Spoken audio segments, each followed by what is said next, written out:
അപ്പൊ ശരിക്ക് മരണം എന്ന് പറയുന്നത് ദുഃഖമല്ലേ? ആണോ? മരണം ദുഃഖമാണ്. എന്താ മരണം സന്തോഷമാണോ? മരണം സന്തോഷമാണ്. അതെന്തുകൊണ്ടാണ് മരണം സന്തോഷമാണ്? അന്നമ്മ ചേച്ചി നല്ലൊരു കയ്യടി കൊടുക്കുന്നതായിരുന്നു. ഞാനും അവിടെ തന്നെയാണ് എത്തുന്നത്. അന്നമ്മ ചേച്ചി പറഞ്ഞെടുത്തു. കാരണം മരണം എന്ന് പറയുന്ന ഒരു അവസ്ഥയിലായിരുന്നെങ്കിൽ ഈ കമ്മ്യൂണിറ്റികളിൽ ഇരിക്കാൻ സ്ഥലമുണ്ടാവും. നമ്മൾ വീട്ടിൽ ജീവിക്കാൻ പറ്റുമായിരുന്നു, നാട്ടിൽ നടക്കാൻ പറ്റുമായിരുന്നു. ഇപ്പൊ വണ്ടി കൊണ്ടൊക്കെ ബൈക്കായാലും കാറായാലും എന്തിനും നടന്നു പോവാൻ റോട്ടിൽ കൂടെ പറ്റുന്നുണ്ടോ? എന്താ കാരണം? നൂറുകണക്കിന് വാഹനങ്ങളാ. എതിരിയാ നമ്മള് പുറത്തോട്ട് കയറിയിട്ട് തെങ്ങിന്റെ മുകളിലോട്ടോ കയറാന്ന് അറിയില്ല.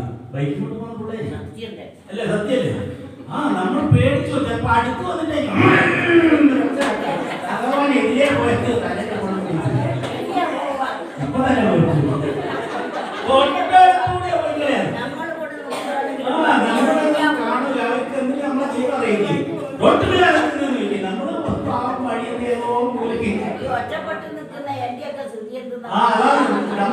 ഓടാനും പറ്റില്ല, നടക്കാനും പറ്റില്ല. നമ്മുടെ വണ്ണേ കൂടെ കയറി തന്നെ വണ്ടി ഒരു വണ്ടി പോയിട്ട് ഒരു കാറിന് മുകളിലൂടെ പറഞ്ഞിട്ട് വേറൊരു കാറിന് പോയി. അപ്പൊ വണ്ടികൾ തെളിയിട്ട് റോഡിൽ കൂടെ നടക്കാൻ പറ്റുന്നില്ല. ഇങ്ങനെയായിരുന്നു ജീവജാലങ്ങളെങ്കിൽ പോത്തായാലും പട്ടിയായാലും പൂച്ചയായാലും മനുഷ്യനായാലും ഒരിക്കലും മരിക്കുന്നില്ല എങ്കിൽ നമ്മുടെ അവസ്ഥ ഉണ്ടായിരുന്നു. ഇപ്പൊ തന്നെ ഈ പന്നികൾ തെളിയിട്ട് നമുക്ക് കപ്പയോ എന്തെങ്കിലും ഒരു സാധനം ഇടാൻ പറ്റുന്നുണ്ടോ? എല്ലാ ജീവികളും മരിക്കാതെ വരികയിരുന്നെങ്കിലോ എന്തെങ്കിലും സാധിക്കും നമുക്ക്. അപ്പൊ മരണം സന്തോഷമാണ് എന്ന് അന്നമ്മ ചേച്ചി പറഞ്ഞത് സത്യമാണോ? സത്യമാണ്. അതുകൊണ്ട് മരണത്തിനെ ഭയക്കണ്ട. നമുക്ക് പലപ്പോഴും സന്തോഷത്തിന് വികാരമാകുന്ന ചിലതിൽ ഏറ്റവും പ്രധാനമായത് മരണം എന്നുള്ളതാണ്. മരണത്തെ ഭയപ്പെടുന്നു. മരണത്തെ ഭയപ്പെടരുത്. അഭയം വഴി ബ്രഹ്മ എന്ന് പറയാനുള്ള വിഷയത്തിൽ, അതായത് അഭയം ഭയമില്ലായ്മ, ഭയമില്ലായ്മയാണ് ബ്രഹ്മജ്ഞാനം.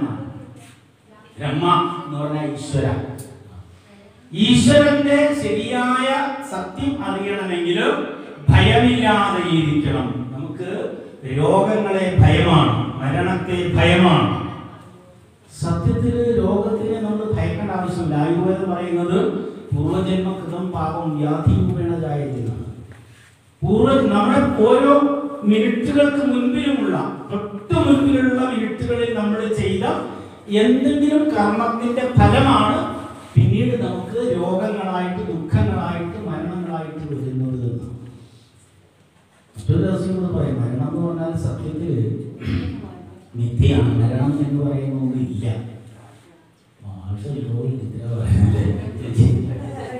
മരണം എന്നൊന്നും ഇല്ല. സത്യമാണോ? അറിയണോ ചേച്ചി?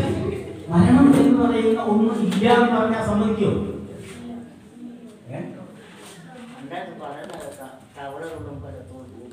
അത് 10-500 വയസ്സായിട്ട് മരിക്കാതെ കിടന്നിട്ട് അല്ലേ പോലെ കൊടുക്കുന്നു.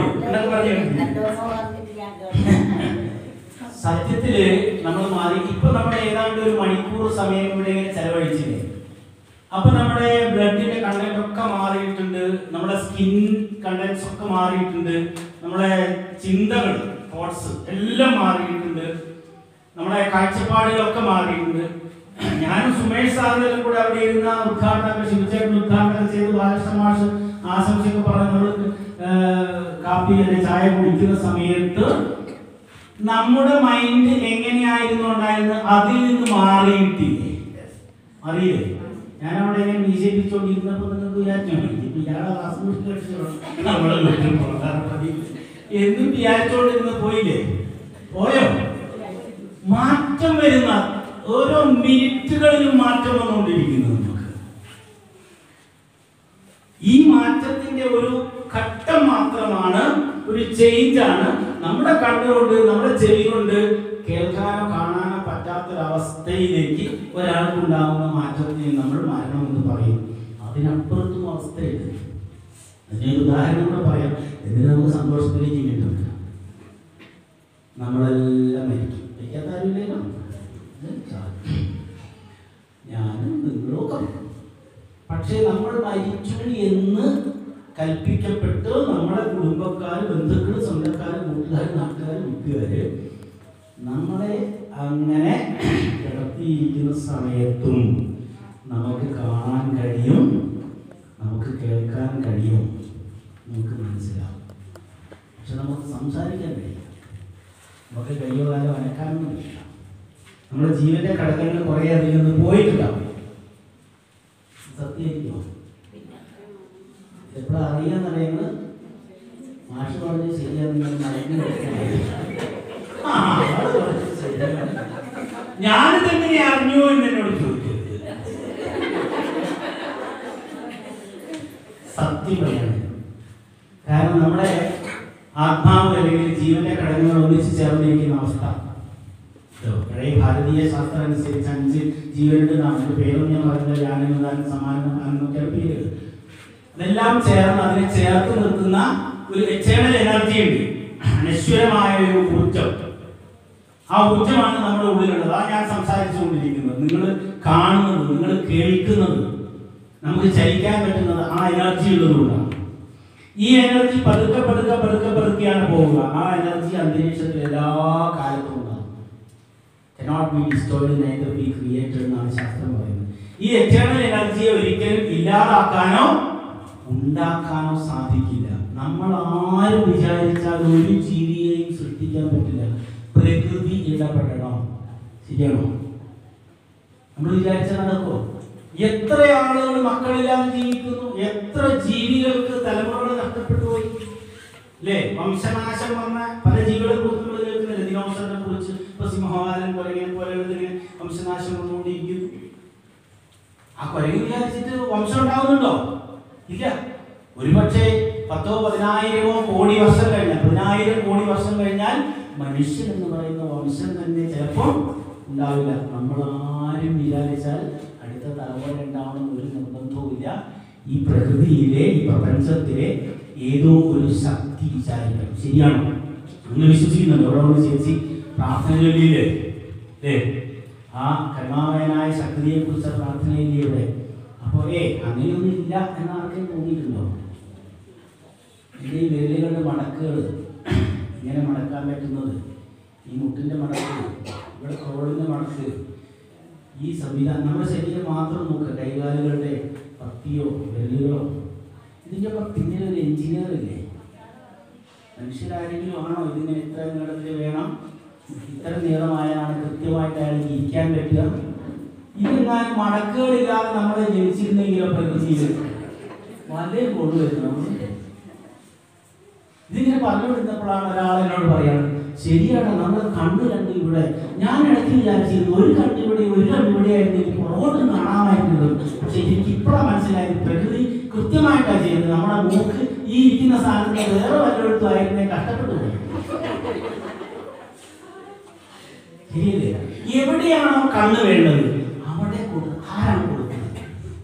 എവിടെയാണോ ചെവി വേണ്ടത്? നമ്മുടെ ചെവി വെറുതെ ഒന്ന് വീട്ടിൽ പോയിട്ട് കണ്ണാടി ചെവി ഇങ്ങനെ നോക്കാൻ, എൻ്റെ ക്ലാസ്സുകൾ ഭ്രാന്തായ ചെവിയിലൊന്ന് നോക്കുക. അതിൻ്റെ ആ ചാനലുകൾ എന്തൊരു ഭംഗിയുള്ള സംവിധാനമാണ്. ഒരു ചെറിയ പൊടിയും വരുമ്പോഴത്തേക്ക് കണ്ണ് ചിമ്മുന്നു, അപ്പോൾ പീലി തട്ടി തെറിപ്പിക്കുന്നു അല്ലേ?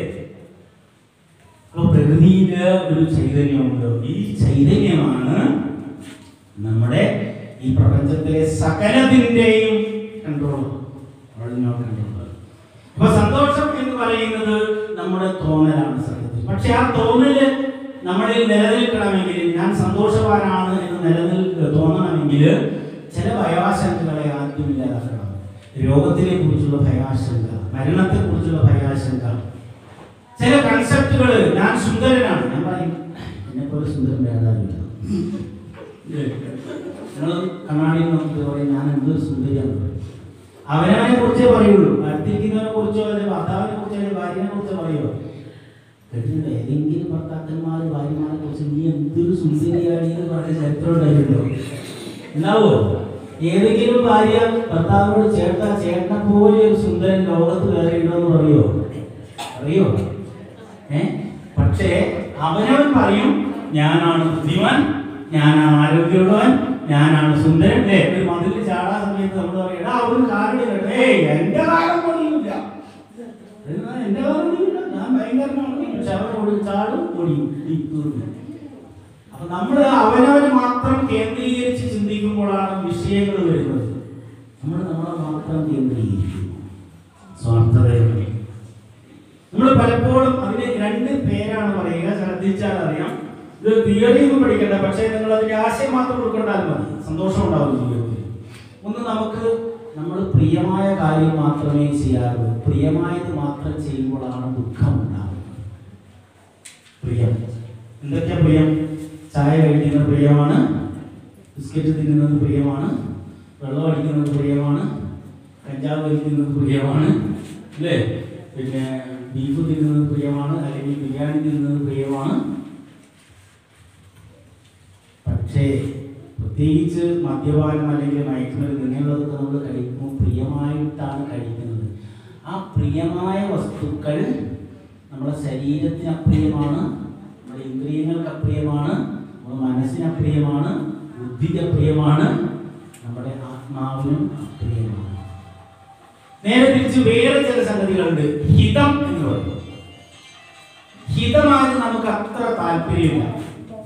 എന്നും പുലർച്ചെ 4 മണിക്ക് എഴുന്നേൽക്കുക ആർക്കെങ്കിലും പ്രിയമാണോ? ആർക്കും ഇഷ്ടപ്പെടുമോ?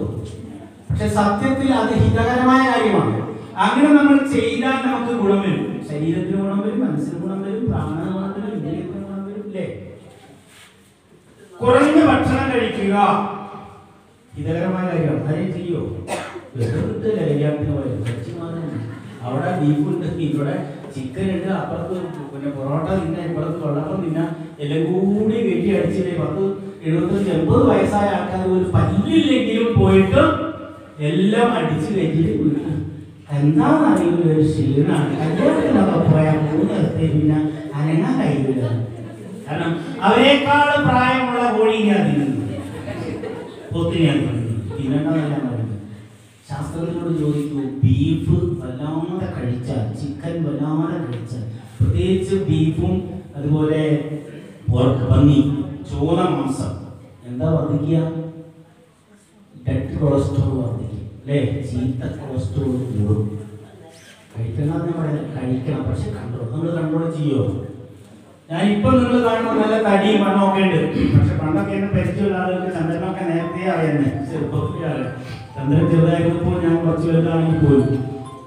അപ്പോ ചേച്ചി അതാ ഫോണ് എടുത്തോളൂ. അപ്പോ അന്നൊക്കെ ഞാൻ LP സ്കൂളിലൊക്കെ പഠിക്കുമ്പോൾ എൻ്റെ അമ്മ വിചാരിക്കും എങ്ങനെയെങ്കിലും ഞാൻ പഠിക്കണം. അതിന് വേണ്ടിയിട്ട് അമ്മ ചെയ്യുക എന്താ വെച്ചാൽ രാവിലെ എനിക്ക് പഴയ ചോറ് തൈര് ഒഴിച്ചിട്ട്. സത്യത്തിൽ ഹിതകരമാണോ? അത് അല്ല. നമ്മൾ കുട്ടികൾക്ക് ഇപ്പോൾ പല സാധനങ്ങൾ കൊടുക്കുന്നില്ല. ഇപ്പോൾ പഴയതോട് കൊടുക്കില്ല. ഇപ്പോൾ പാരറ്റ്സ്, ബൂസ്റ്റ്, ഈസ്റ്റ്, വേസ്റ്റ് എന്നൊക്കെ പറഞ്ഞിട്ട് കംപ്ലീറ്റ് വേസ്റ്റ് ആക്കി ഇതുവരെ കൊടുക്കുന്നില്ലേ? അപ്പോൾ ഷവർമയാണ്. ഷവർമ, അതിൻ്റെ ഷവർമ എന്നാ പറയുന്നത്. ശരിക്കും തിന്ന് കഴിഞ്ഞാൽ നമ്മൾ ഷവർമ നമ്മൾ കഴിവുള്ളൂ, അല്ലേ? കുഴിമാന്തി എന്ന് പറഞ്ഞൊരു സാധനം, കുഴിമന്തി. അത് ഇംഗ്ലീഷിൽ എഴുതിയപ്പോൾ ഞാൻ അറിയാണ്ട് വായിച്ചു പോയി. കുഴിമാന്തി എന്ന് വായിച്ചു ഞാൻ. അപ്പൊ എന്നോട് പറഞ്ഞു എന്ത് മാഷ് എന്ന് ഇത് കുഴിമന്തിയാണെന്ന് പറഞ്ഞു. ഞാൻ കുഴിമാന്തി എന്നാ വായിച്ചത്. സത്യത്തിൽ മനുഷ്യന്റെ കുഴിമാന്തികളാണ്. നമുക്ക് ഇഷ്ടമുള്ളതെല്ലാം നമുക്ക് വിപരീതമാണ്. നമുക്ക് എത്ര കഷ്ടപ്പാട് ഈ നമുക്ക് അസുഖം വന്ന് ലോകം മുഴുവൻ ഇങ്ങനെ മുച്ചൂടും നശിച്ച് തമ്മിൽ പോലും കാണാൻ പറ്റാതെ അവിടെ ചേച്ചി ടീച്ചറൊക്കെ പറഞ്ഞില്ലേ, അങ്ങനെ ഇരിക്കുന്ന കാലത്തും ബിവറേജ് തുറന്നപ്പോൾ ഒരു ബുദ്ധിമുട്ടും നമുക്ക്. നമ്മുടെ കുഴിമാന്തേണ്ട സാധനങ്ങളോടാണ് നമുക്ക് അടുപ്പമുള്ളത്. മരിച്ചെടുത്ത് 20 പേരെ പോകാൻ പാടുള്ളൂ, കല്യാണത്തിന് 20 പേര് പാടില്ല. പക്ഷെ ബിവറേജിനെ കുറിച്ച് എത്ര പേരുണ്ട്? 1000കണക്കിന് ആളുകൾ. ഒന്നിനും കാശില്ല. മക്കൾക്ക് ഫീസ് അടയ്ക്കാൻ കാശില്ല, ട്രൗസർ കുപ്പായം മേടിക്കാൻ കാശില്ല, മരുന്ന് മേടിക്കാൻ കാശില്ല, പക്ഷെ കുപ്പി മേടിക്കാൻ. സത്യത്തിൽ പ്രിയമായതാണ് ആ കുപ്പി, അല്ലേ? എന്തൊരു സന്തോഷമാണ് കുപ്പി കാണുമ്പോൾ. കുപ്പി വെച്ചിരുന്ന് ഒന്നിച്ചിരുന്ന് കുടിച്ച ആളുകൾ ഇതിൻ്റെ കൂട്ടത്തിൽ അമ്മമാരോട് കാരണം ഒരിക്കലും സ്ഥലത്ത് പുരുഷന്മാർക്ക് മദ്യപാനികളായ പുരുഷന്മാർ പറയുന്നുണ്ട്. അപ്പോൾ അവർക്ക് ക്ലാസ് എടുത്തിട്ട് ഒരു പരീക്ഷണം, ഒരു ഗ്ലാസിനകത്ത് പച്ചവെള്ളവും ഒരു ഗ്ലാസിനകത്ത് ചാരായവും പറഞ്ഞു. പണ്ടത്തെ ചാരായം ഉണ്ടല്ലോ, തൊണ്ണൂറ്റേഴ് ആന്റണി സർക്കാർ നിർത്തികളൊക്കെ ചാരായം പറഞ്ഞു. എന്നിട്ട് കുറച്ച് മണ്ണിരേനെ അറിയാമോ അല്ലേ? മണ്ണിരേനെ പിടിച്ചുകൊണ്ട് വന്ന് ഞാൻ പറഞ്ഞതാ പച്ചവെള്ളത്തിനകത്ത് മണ്ണിരയിടും. മദ്യപാനികൾക്ക് ക്ലാസ് എടുക്കുക. ചാരായത്തിനകത്ത് ആ മണ്ണിരയിടും.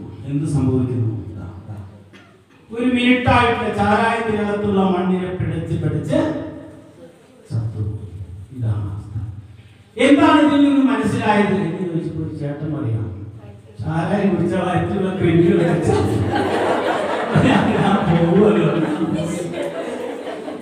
എന്താ ചെയ്യത്? അല്ല, അയാളെ കൺസെപ്റ്റ് സത്യാണ്. സ്കൂളിൽ പഠിച്ചതിനോടാണ് മാഷ് ചോദിച്ചാണ്, ഒരു തേങ്ങയ്ക്ക് 2 രൂപയാണെങ്കിൽ 3 തേങ്ങയ്ക്ക് എത്രയാണ്? തേങ്ങ കാണാതെ പറ്റില്ല എന്ന് പറഞ്ഞോ. പറഞ്ഞ് ശരിയാണല്ലോ, തേങ്ങ കാണാതെ വരെ അന്നൊക്കെ എങ്ങനെയാണ്? ഇന്നിപ്പോ തൂക്കമാണ്. പണ്ട് തേങ്ങ നോക്കിയിട്ടാണ് പൈസ കൊടുത്തത്. തേങ്ങ കാണാണ്ട് പറ്റില്ല സാധനം. അത് വേറൊരുത്തിനോട് വേറൊരു സ്കൂളിനാട്ടോ, വേറെ സ്കൂളിൽ നിന്ന് പയ്യൻ ഒരു ദിവസം വന്നില്ലേ, പിറ്റേന്ന് ജോലി കഴിച്ചതാണ് മാഷ് പോയി ചോദിച്ചു, പശു നമുക്ക് എന്ത് തരുന്നു എന്ന് ചോദിച്ചു. പാല് തരുന്നു അല്ലേ? എല്ലാവരും പാല് തരുന്നു, ചാണകം തരുന്നു എന്ന് പറഞ്ഞു. അവൻ മാഷിന് ഇഷ്ടപ്പെട്ടില്ല. കാരണം പാടത്തിനുള്ളത് എന്താ? പാടത്തിനകത്ത് പശു ഒരു നിറം പാൽ അല്ലേ, പശു പല നിറം, പാൽ ഒരു നിറം, പശു നമുക്ക് പാല് തരുന്നു എന്നൊക്കെയല്ലേ പഠിച്ചത്. കുട്ടികൾ പഠിച്ചു, ഈ ക്ലാസ്സിൽ വരാത്തവർ പഠിച്ചില്ല. പക്ഷെ അവൻ ചാണകം തരുന്നു പറഞ്ഞാൽ പുറത്താക്കി സാറ്. സത്യത്തിൽ പുറത്താക്കാൻ പറ്റുമോ? സത്യത്തിൽ പശു നമുക്ക് തരുന്നത് ചാണകം മൂത്രമാണ്. പാൽ പിടിച്ചു പഠിക്കുന്നത് പശു തരില്ല. പശു തരില്ലേ? പശുവിനെ കുട്ടി കുടിക്കാനുള്ള സാധനമാണ്. നമ്മൾ പശു നമുക്ക് പാൽ തരുന്നു.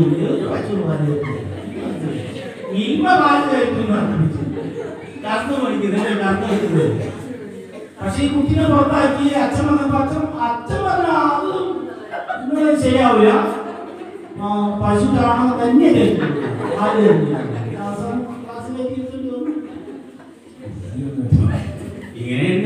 എന്താ വേറൊരു സ്കൂളിൽ നടന്ന സംഭവം അതിനിടയ്ക്ക് ആലോചിച്ച് പോയത് തന്നെ. നമ്മുടെ സന്തോഷമാണ് നമ്മുടെ വിഷയം. അത് സന്തോഷത്തോടു കൂടി പോകണം കേട്ടോ. അപ്പോ ഒരു ക്ലാസ്സിൽ ഈ പറഞ്ഞ പോലെ ഇലക്ട്രിസിറ്റി എന്ന് പറഞ്ഞാൽ ഒരു ചെറിയൊരു ഇലക്ട്രിസിറ്റി മാത്രമേ പറയുള്ളൂ. ഇലക്ട്രിസിറ്റി എന്ന് പറയണമെന്ന് പറഞ്ഞാൽ ഇലക്ട്രിസിറ്റി അവസാനം ഒരു അച്ഛനെ വിളിച്ചു. മാഷെ വിളിച്ച് ഹെഡ്മാസ്റ്ററോട് പോയി പറഞ്ഞു. മാഷെ വിളിച്ച് മാഷ് പറഞ്ഞു, ഈ ചെറിയ ശരിയാവില്ല, ക്ലാസ് എടുക്കാൻ പറ്റില്ല, പഠിക്കൂല, മണ്ടന മാത്രമല്ല ഇലക്ട്രിസിറ്റി എന്ന് പറയാൻ അറിഞ്ഞൂടാ മാഷെ. മാഷ് പറഞ്ഞു, ഞാൻ അവൻ്റെ അച്ഛനെ വിളിച്ചോട്ടെ. അങ്ങനെ ഇലക്ട്രിസിറ്റിയാണ്.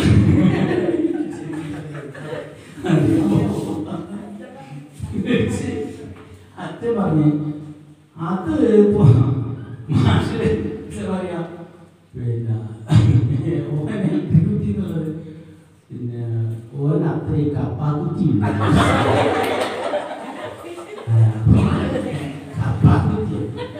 കപ്പാസിറ്റിയാണ് ഉദ്ദേശിച്ചത്. അപ്പാപ്പനെ വിളിച്ചു. അപ്പാപ്പനെ വിളിക്കാൻ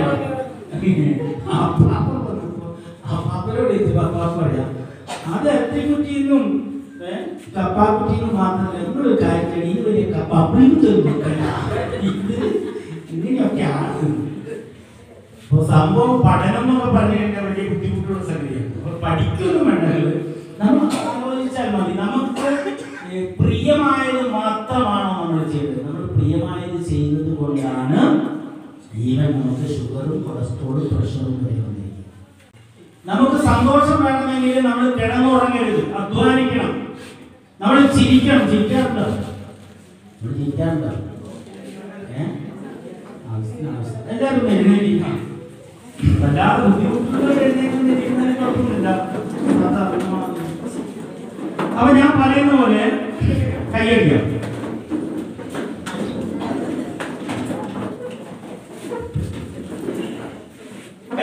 കെട്ടിപ്പിടിച്ചിട്ട് ഞാനിങ്ങനെ കൗണ്ടിങ് പറയും, ആ സ്പീഡിൽ തന്നെ അടിക്കണം.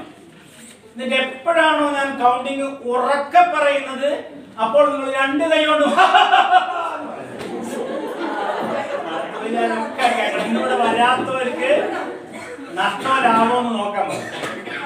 1 2 3 4 5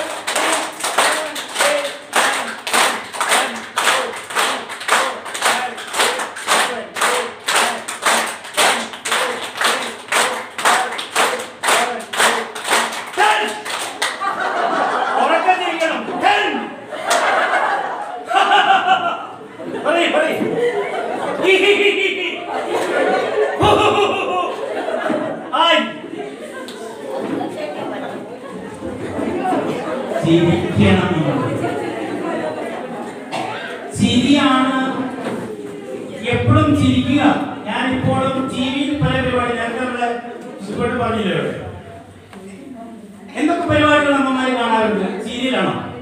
സീരിയലിനെ കുറിച്ച് ഞാൻ പറയുന്നത് ഞാനൊരു തത്വ ഒരു സീരിയലിനെ കുറിച്ച് പറഞ്ഞു.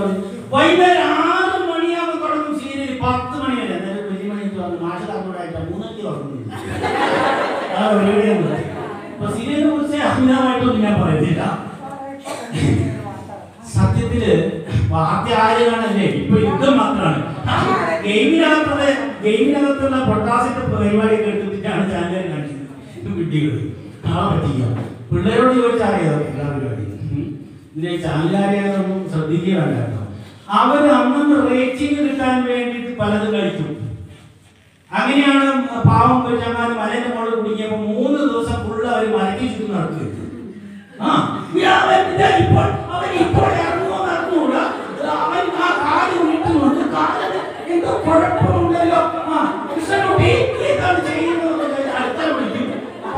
ഞാനിവിടെ മലയുടെ മുട്ടിൽ നിൽക്കുകയാണ്.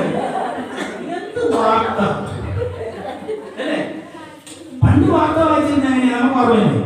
ആകാശവാണി, തിരുവനന്തപുരം, തൃശ്ശൂർ, ആലപ്പുഴ, കോഴിക്കോട് പ്രാദേശിക വാർത്തകൾ വായിക്കുന്നത് സുഖകരമാണ്. മനസ്സിലായി? ഇപ്പൊ ഏതെങ്കിലും റേഡിയോ, ഇപ്പൊ ഏതെങ്കിലും ചാനൽ വാർത്ത വായിക്കുന്നതിന്റെ പേരറിയോ? അവൻ വാർത്ത വായിക്കില്ല. അവരിങ്ങനെ എന്തിനു പറയും? വാർത്തകൾ തീരുന്നില്ല. നമ്മുടെ കോഴിക്കോട് കാവുന്നത്ത് നടക്കുന്ന ആ ഒരു പരിപാടി നടക്കുന്നില്ലല്ലോ അല്ലേ? ബാങ്ക് പിക്കറ്റിങ്ങിനെ കുറിച്ച് നമുക്ക് ചിന്തിച്ചു നോക്കാം. എന്താണ് രാമകുട്ടിയാണ് നടക്കുന്നത്? രാമകുട്ടിയുടെ ഞാൻ പറയില്ല. രാമകുട്ടി പറയുന്നതാണ് വ്യക്തമാവില്ല. രാമകുട്ടി പറയും ഇവിടെ ബാങ്കിന്റെ മുന്നിൽ ഇപ്പോ ആളുകൾ ഇങ്ങനെ, അതായത് ഇവിടെ ഈ പറയുകയാണെങ്കിൽ നമുക്കറിയാം ഇപ്പോൾ ഈ ബാങ്കിന്റെ ശരി നമുക്ക് തിരിച്ചു തരാം. എന്താ മനസ്സിലായി? വാർത്ത എത്രയേ ഉള്ളൂ. വാർത്ത കാണണമെന്ന് ഞാൻ പറയില്ല. വാർത്ത വായിക്കുന്നതിന് കുറച്ചുകൂടെ നല്ലത് പത്രമൊക്കെ. പക്ഷെ വല്ലാതെ നമ്മളെ വഴിതെറ്റിക്കുന്ന ചില സംഗതികൾ, പേരൊന്നും ഞാൻ പറയുന്നില്ല. അപ്പൊ നമ്മൾ വിചാരിക്കും മാഷ് ഇതൊക്കെ കാണുന്നുണ്ടില്ലേ. ഇടക്കാലത്ത് എന്തോ മുളക് പൊടിയോ മഞ്ഞപ്പൊടിയോ പേരിട്ടിട്ട് ചില പരിപാടിയില്ലേ, അതിപ്പോ ആ ചാനലിൽ നിന്നിട്ട് വേറെ ചാനലിലെത്തിയിട്ട് വേറെ പേര് കൊടുത്തിട്ട് അതന്നെ വീട്ടിലെ അച്ഛനും അമ്മയും മക്കളും ചീത്ത വിളിക്കുകയും തല്ലുകൂടുകയും ചെയ്ത പരിപാടി കാണരുത്. നമ്മള് സ്ഥിരമായിട്ടൊരു കാര്യത്തിനെ കുറിച്ച് ചിന്തിച്ചാൽ നിങ്ങളിങ്ങനെ ഭയപ്പെട്ടുകൊണ്ടിരിക്കാൻ വിചാരിച്ചോ, അയ്യോ അപ്പുറത്ത് ക്യാൻസർ വന്നു, അയ്യോ ഇയാൾക്ക് ക്യാൻസർ വന്നു, അയ്യോ ഇത് ക്യാൻസർ ആണല്ലോ. നമുക്കും വരും. നമ്മൾ ചിന്തിക്കുകയും ചെയ്യണം. പലതും വരും, പലതും പോകും. അപകടങ്ങളുണ്ടാവും, രോഗങ്ങളുണ്ടാവും, മരണം ഉണ്ടാവും. ഇതൊക്കെ സ്വാഭാവികമാണെന്ന് ചിന്തിക്കുക. എന്തായാലും സൂര്യൻ ഉദിച്ചു കഴിഞ്ഞാൽ എന്തായാലും അസ്തമിക്കില്ല. അതിന്റെ ആ ഭൂമിയുടെ ചക്രമത്തിനനുസരിച്ച് നമ്മൾ വല്ലാതെ ടെൻഷൻ അടിക്കരുത്. ടെൻഷൻ വരുമ്പോഴാണ് ഏറ്റവും കൂടുതൽ ദുഃഖം ഉണ്ടാവും. ടെൻഷൻ ഇല്ലാത്ത ആരെങ്കിലും ഉണ്ടാവും. അപ്പൊ ടെൻഷൻ മാറണം. ടെൻഷൻ മാറണമെങ്കിൽ സത്യം പറയാം, ഇത്തരം ചാനലുകളിലെ സീരിയലുകൾ നിങ്ങൾക്ക് ടെൻഷൻ ഉണ്ടാക്കും. ഇതിന്റെ പിന്നിൽ ഹിഡൻ അജണ്ടയുണ്ട്. മൈക്കോപ്പാക്കി പറയുന്നത് സത്യത്തിലുണ്ട്. നിങ്ങളെ എന്നെയും ഉൾപ്പെടെയുള്ള സമൂഹത്തെ നമ്മളെ രോഗികളാക്കിയിട്ട് വേണം പല കമ്പനികൾക്കും മരുന്ന് പ്രൊഡ്യൂസ് ചെയ്യാൻ. ഇപ്പൊ ഈ രോഗം മുഴുവൻ ബാധിച്ചിരിക്കുന്ന അസുഖമില്ലേ, ഇതിന്റെ ആഫ്റ്റർ എഫക്ട് എന്തായിരിക്കും അറിയാം, നമുക്കൊന്നും അറിയില്ല. നാളെ ഒരു പരസ്യം വരും, മുമ്പ് പോസിറ്റീവായവർ മുഴുവൻ ശ്രദ്ധിക്കുക, നിങ്ങൾ ഈ ഗുളിക കുടിച്ചില്ലെങ്കിൽ നിങ്ങളെ കാര്യം പോക്കാറുണ്ട്, നമ്മൾ മേടിച്ച് ചാക്കി കിട്ടുന്നു. സത്യത്തില് ഇതിലൊന്നും വലിയ കാര്യമില്ല. കുറച്ചൊന്ന് ശ്രദ്ധിക്കുക, മാസ്ക് വെക്കുന്നു, അകലം പാലിക്കുന്നു, അതിനൊക്കെ ഇപ്പൊ 4-ാം തരംഗം വരുന്നത് ജൂൺ മാസത്തിൽ ഉണ്ടാകുമ്പോൾ വരുന്നതെന്ന് എനിക്കറിഞ്ഞില്ല. പക്ഷേ നമ്മൾ ധൈര്യത്തോടെ നിന്ന് കഴിഞ്ഞാൽ പലതിനുമായി ജീവിക്കാം. ഇമ്മ്യൂണിറ്റി എന്ന് പറയുന്നത് എങ്ങനെയാണ്? നമ്മുടെ ബോഡിയിൽ, നമ്മുടെ മൈൻഡിൽ ചില കെമിക്കൽസ് ഉൽപ്പാദിപ്പിക്കും, രാസപദാർത്ഥങ്ങൾ. അതിലൊന്നാണ് ഞാൻ പറയുന്നത്, നമ്മൾ ചിരിക്കാൻ തന്നെ തയ്യാറായാൽ ഡോപ്പമിൻ എന്ന് പറയുന്ന ഒരു കെമിക്കൽ നമ്മുടെ ബ്ലഡിൽ നിന്ന് ബ്രെയിനിലേക്ക് ഒരു ശക്തി കൊടുക്കും, ഡോപ്പമിൻ. ആ ബ്രെയിൻ പവർ കിട്ടിക്കഴിഞ്ഞാൽ നമുക്ക് ആയുസ് വർദ്ധിക്കുന്നു, മാത്രമല്ല രോഗങ്ങൾ കുറഞ്ഞിരിക്കും. എപ്പോഴും സന്തോഷിക്കാൻ ആഗ്രഹിക്കുന്ന ആളുകൾക്ക് രോഗം കുറവായിരിക്കും. അതിനു വേണ്ടിയിട്ട് ടി വിയിലെ ദുഃഖകരമായ കാര്യങ്ങൾ, തമ്മിലടികൾ, പ്രശ്നങ്ങൾ കണ്ടുകൊണ്ടിരുന്നാൽ നമുക്ക് അസുഖം വരും. നമ്മുടെ കയ്യിലൊരു സാധനം ഉണ്ടല്ലോ, എല്ലാവരുടെ അടുത്തുണ്ടല്ലോ അല്ലേ? മൊബൈൽ ഇല്ലാത്ത ആരെങ്കിലും ഇല്ലാതിരിക്കുന്നുണ്ടോ? എല്ലാവർക്കും മൊബൈൽ ഉണ്ടല്ലോ, ഉണ്ട്. വളരെ സൂക്ഷിക്കണം കേട്ടോ ചങ്ങാതിനെ. നല്ലതാണ്, കുഴപ്പമില്ല. കറണ്ട് പോലെയാണ്, ഇലക്ട്രിസിറ്റി പോലെയാണ്. ഇലക്ട്രിസിറ്റിയെ നന്നായിട്ട് ഉപയോഗിച്ചാൽ നമുക്ക് പല ഉപയോഗമുണ്ട് അല്ലേ? പക്ഷേ വേണ്ടാതെ പോയിട്ട് ചങ്ങായി, വളരെ ചങ്ങായി ഒരു ദിവസം ചുമയിൽ തലയൊക്കെ അടിച്ച് കയ്യൊക്കെ പൊടിച്ചിട്ടു. ഡോക്ടറെ അടുത്ത് എന്താ പറ്റിയെന്ന് വെച്ചാൽ വേട്ടാളി ചവിട്ടിക്കാരതാണ്. വേട്ടാളി എന്ന് പറഞ്ഞ ജീവിയില്ല, വേട്ടാളി ചവിട്ടാണ്. വേട്ടാളി എന്ന് പറഞ്ഞാൽ ചെറിയ ഈ സ്കൂബി എന്ന് പറഞ്ഞ സാധനല്ലേ പറക്കുന്നത്, വേട്ടാളിയെ ചവിട്ടാൻ. ആ വേട്ടാളിയെ ചവിട്ടിക്കാരൻ, വേട്ടാളിയെ ചവിട്ടാൻ. ആ വീട്ടിലുള്ള മറ്റേ ഇതില്ലേ സ്വിച്ചൊക്കെ ഇടുന്ന അതിന്റെ ഓട്ട, ആ വേട്ടാളി വന്നിട്ട് അതിന്റെ പ്ലഗിന്റെ ഓട്ടയിലുള്ളിൽ കൂടും. വേട്ടാളി കയറി പോകാണ്ട് ഞാനും ചെയ്ത് കമ്പ്യൂട്ടർ ഒരു മുട്ട ചവിട്ടാണ്. വേട്ടാളി ചവിട്ടിയതല്ല, ചോക്കച്ചതാണ്. വെറുതെ കമ്പ്യൂട്ടർ എടുത്ത് കുത്തിയാൽ വേട്ടാളിന്റെ ചവിട്ട് കൊള്ളും. പക്ഷെ കറണ്ട് നല്ല സാധനമാണ് അല്ലേ? കാറ്റ് കൊള്ളാൻ, വെളിച്ചം കാണാൻ, വെള്ളം അടിക്കാൻ. ഇപ്പൊ നമ്മൾ ആ കിണറ്റിൽ നിന്ന് വെള്ളം കോരി കുളിക്കുന്നില്ല, മോട്ടർ അടിച്ചിട്ട് ചണ്ടി പണ്ടാരത്തോട് കൂടി ഷവറിന്റെ അടിയിൽ പോയിരിക്കും. എന്നിട്ട് പറയും എന്താണെന്നറിയാം, ക്ഷീണം പോകുന്നില്ല. കിണറ്റിൽ നിന്ന് വെള്ളം നേരിട്ട് കോരി കുളിക്കുകയോ കുടിക്കുകയോ ചെയ്താലേ ക്ഷീണം പോകുള്ളൂ. അപ്പൊ കറണ്ടിനെ പോലെയാണ് സത്യത്തിൽ മൊബൈൽ തന്നെ പറയുന്നത്. പക്ഷെ മൊബൈലിൽ നമ്മൾ നോക്കുന്നത് നമുക്ക് പ്രിയമായ കാര്യങ്ങളാണ്, ഹിതകരമായതിനും നോക്കുന്നില്ല. പ്രിയമായത് എന്തൊക്കെയാണ്? നമുക്ക് പ്രിയമായത്, നമുക്ക് ഷുഗർ ഉണ്ട്, അതുകൊണ്ട് നമ്മൾ തോണ്ടി വെക്കും. ഷുഗറിന് പറ്റിയ മരുന്നെന്താ, ഷുഗറിന്റെ ലക്ഷണങ്ങൾ എന്താ? അവൻ കണ്ടമാനം നമ്മളെ പോയിരിക്കും. ഷുഗറിന്റെ ലക്ഷണങ്ങളിൽ ഒന്ന് നിങ്ങളുടെ വെട്ടാളിനെ പറഞ്ഞപ്പോ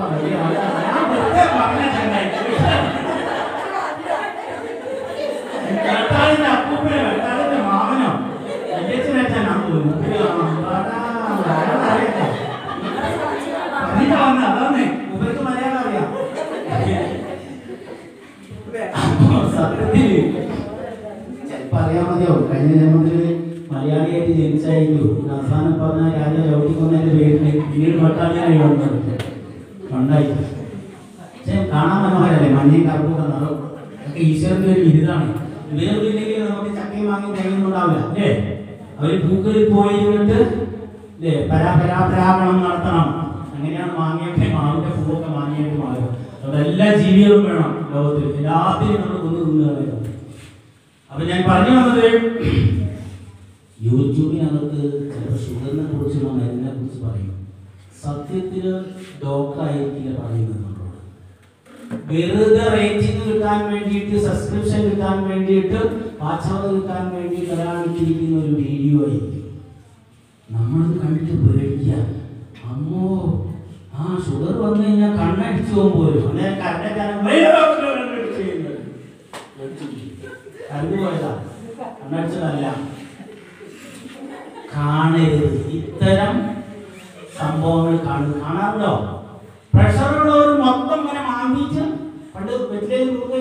മാറ്റിയിട്ട് ഇല്ലേ, പ്രായമുള്ളവരൊക്കെ വെറ്റേക്കകത്ത് മുറിക്കുന്നുണ്ടല്ലോ, അതുപോലെ മാറ്റി മാറ്റി നോക്കുക. പ്രഷർ എങ്ങനെ കുറയ്ക്കാം? പ്രഷർ കുറയാൻ കുറച്ച് വ്യായാമം ചെയ്യണം. ചെയ്യോ നമ്മൾ സന്തോഷിക്കാൻ ചെറിയൊരു സംഗതി, ഒരു മെഡിറ്റേഷൻ. നിങ്ങൾ ഏത് മതത്തിൽ പെട്ടാലും ശരി, മെഡിറ്റേഷൻ ഇല്ലേ മതങ്ങൾക്ക്? എന്തുകൊണ്ടാണ് മതാചാര്യന്മാര് മതപ്രവാചകന്മാര് ധ്യാനിക്കാൻ പറഞ്ഞത്, മെഡിറ്റേഷൻ പറഞ്ഞത്? അല്ലേ? ക്രിസ്ത്യൻ ആവട്ടെ, മുസ്ലിം ആവട്ടെ, ഹിന്ദു ആവട്ടെ, പാഴ്സി ആവട്ടെ, ജൂതനാവട്ടെ, ജൈനനാവട്ടെ, സിഖുകാരനാവട്ടെ, എല്ലാവരുടെയും പ്രാർത്ഥനയിലെത്തുണ്ട് മെഡിറ്റേഷൻ. നിങ്ങൾ പുലർച്ചെ എഴുന്നേൽക്കുക. ഞാനൊക്കെ ജനിച്ചു വളർന്ന സ്ഥലത്ത് തൊട്ടടുത്ത് അമ്പലമല്ല, മുസ്ലിം പള്ളിയാണ്. രാവിലെ 5:10 വാങ്കുവിളി കേൾക്കും. ചിലപ്പോൾ മുസ്ലിമിനോട് ദേഷ്യം, ഓ ചങ്ങായി മുസ്ലിമിനെ കൊണ്ട് സ്വീപ്പായിരിക്കും, ഇവിടെ കിടന്നുകൊണ്ടാൻ പറ്റില്ല പറയും. പക്ഷേ ആലോചിക്കേണ്ടത് എന്താണെന്നറിയോ? ഇത് കേട്ടിട്ടെങ്കിലും എണീക്കണം, ഇത് കേട്ടിട്ടെങ്കിലും എഴുന്നേക്കണം. 5 മണിക്ക് എഴുന്നേറ്റ് 5:30 സൂര്യോദയം വരുന്നതിന് മുൻപ് നിങ്ങൾക്ക് കുളിക്കാൻ പറ്റിയാൽ ആരോഗ്യമുണ്ടാവും, സന്തോഷമുണ്ടാവും, ശരീരത്തിന് സുഖമുണ്ടാവും. നമ്മൾ എഴുന്നേറ്റില്ല. അത് കഴിഞ്ഞ് കുളി കഴിഞ്ഞിട്ട് നിങ്ങളൊന്ന് ധ്യാനിക്കൂ. ഗുരുവായൂരപ്പന്റെ ഫോട്ടോ ആവട്ടെ, അല്ലെങ്കിൽ പള്ളിയാവട്ടെ, അല്ലെങ്കിൽ കുരിശാവട്ടെ, നിങ്ങൾക്ക് എന്താണോ ഇഷ്ടം. ഒന്നുമില്ലാത്തവരുണ്ടാകും ചിലപ്പോൾ നിരീശ്വരവാദി, യുക്തിവാദി, അല്ലേ? ഈശ്വരമില്ലാത്ത ആയിക്കോട്ടെ. നിങ്ങൾ വെറുതെ എവിടെയെങ്കിലും സ്വസ്ഥമായിട്ടിരിക്കുക, എന്നിട്ട് ഒന്ന് ധ്യാനിക്കുക. ഒരു 5 മിനിറ്റ് നിങ്ങളൊന്ന് ധ്യാനിച്ചോ, നിങ്ങളുടെ മനസ്സിലുള്ള ചില കാര്യങ്ങൾ മാറ്റിത്തരാം. എല്ലാവരും നേരിടും. നമ്മുടെ ശാസ്ത്രം പറയുന്നത് ആൽഫ, തീറ്റ, ബീറ്റ, ഡെൽറ്റ എന്നൊക്കെ പറയുന്ന 4 തരംഗങ്ങൾ നമ്മുടെ ബ്രെയിനിലൂടെ കടന്നു പോകുന്നു. ബീറ്റ, ഡെൽറ്റ, തീറ്റ ഇത് സാധാരണ നമ്മുടെ ശരീരത്തിലൊക്കെയുള്ള തരംഗമാണ്. പക്ഷേ മെഡിറ്റേഷനിലൂടെ മാത്രം ശക്തിപ്പെടുന്ന ഒരു തരംഗത്തെ കുറിച്ച് പറയുന്നത് ആൽഫ എന്നാണ്. Alpha meditational wave.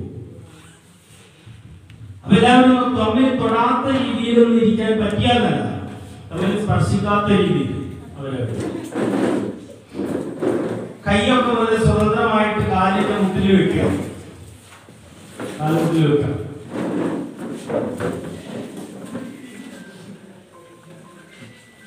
എന്നിട്ട് വലിയ ടൈറ്റൊന്നും നമ്മുടെ ഫ്രീ ആയിട്ട് നമ്മുടെ ഡ്രസ്സോ അല്ലെങ്കിൽ നമ്മുടെ ഈത്തൊക്കെ ഫ്രീ ആക്കി ഇരുത്തി കണ്ണുകൾ സാവധാനം അടയ്ക്കുക. ഇനി ഞാൻ പറയുന്ന പോലെ ചെയ്താൽ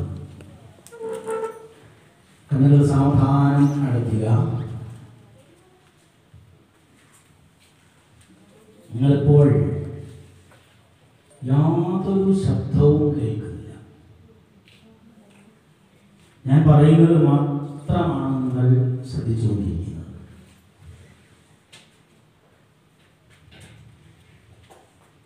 നിങ്ങൾ തൊട്ടടുത്ത് യാതൊരു ശബ്ദവും കേൾക്കുന്നില്ല. നിങ്ങളുടെ ശ്രദ്ധ നിങ്ങളുടെ കാൽപാദങ്ങളിലേക്ക് മാത്രമാകുക. നിങ്ങളുടെ പാദങ്ങളിലുള്ള വിരലുകൾ നിങ്ങളുടെ കാലുകളിൽ നിന്ന് നഷ്ടപ്പെട്ടതായിട്ട് ഇല്ലാത്തതായിട്ട് കരുതുക. നിങ്ങൾക്ക് വിരലുകൾ ഇല്ല. സാവധാനം ഒരു ശ്വാസം ഉള്ളിലേക്ക് എടുത്ത് സാധാരണ പോലെ ശ്വാസം പുറത്തേക്ക് കളഞ്ഞ് നിങ്ങളുടെ പാദങ്ങൾ നിങ്ങളുടെ കാലുകളിൽ ഇല്ല എന്ന് കരുതുക. ശ്വാസം ഉള്ളിലേക്ക് എടുത്ത് ശ്വാസം പുറത്തേക്ക് കളഞ്ഞ് നിങ്ങളുടെ കാൽമുട്ടിന് താഴേക്കുള്ള ഭാഗം ഇല്ല എന്ന് കരുതുക.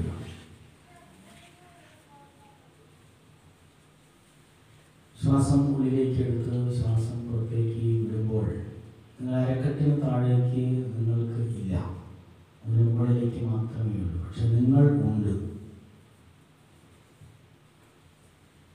സാവധാനം നിങ്ങൾ ശ്വാസം എടുത്ത് ഉച്ഛ്വസിച്ച് നിങ്ങളുടെ കൈകളുടെ പത്തികൾ നിങ്ങളുടെ കൈമുട്ടിൻ്റെ താഴേക്കുള്ള ഭാഗം, തോളിന് താഴേക്കുള്ള ഭാഗം എല്ലാം പതുക്കെ പതുക്കെ ഇല്ലാതാവുന്നതായിട്ട് കരുതുക. നിങ്ങളുടെ ഉടൽഭാഗം, നിങ്ങളുടെ തലയിൽ മാത്രമേ നിങ്ങൾക്ക് ഉള്ളൂ. സാവധാനം നിങ്ങളുടെ ഉടൽഭാഗവും നിങ്ങൾ നഷ്ടപ്പെട്ട് നിങ്ങൾ ഒരു തല, ആ ചിന്തിക്കുന്ന തല മാത്രമാണ്. നിങ്ങൾ കണ്ണും കാതും ചെവിയും മൂക്കുമെല്ലാമായിരിക്കുന്ന ഭാഗം മാത്രമേ നിങ്ങൾക്കുള്ളൂ. നിങ്ങളുടെ ചെവികളും മൂക്കും കണ്ണും എല്ലാം നിങ്ങളുടെ തലയിൽ നിന്ന് മാറുന്നു. നിങ്ങളുടെ തലയോടി 3 ഭാഗമായിട്ട് അതിൻ്റെ ആ തലയോടിയും മാറുന്നു. നിങ്ങൾ വെറും ആ ഒരു മസ്തിഷ്കം, ആ തലച്ചോറ്, ആ ബ്രെയിൻ മാത്രമാണ്. നിങ്ങൾ ഉണ്ട്.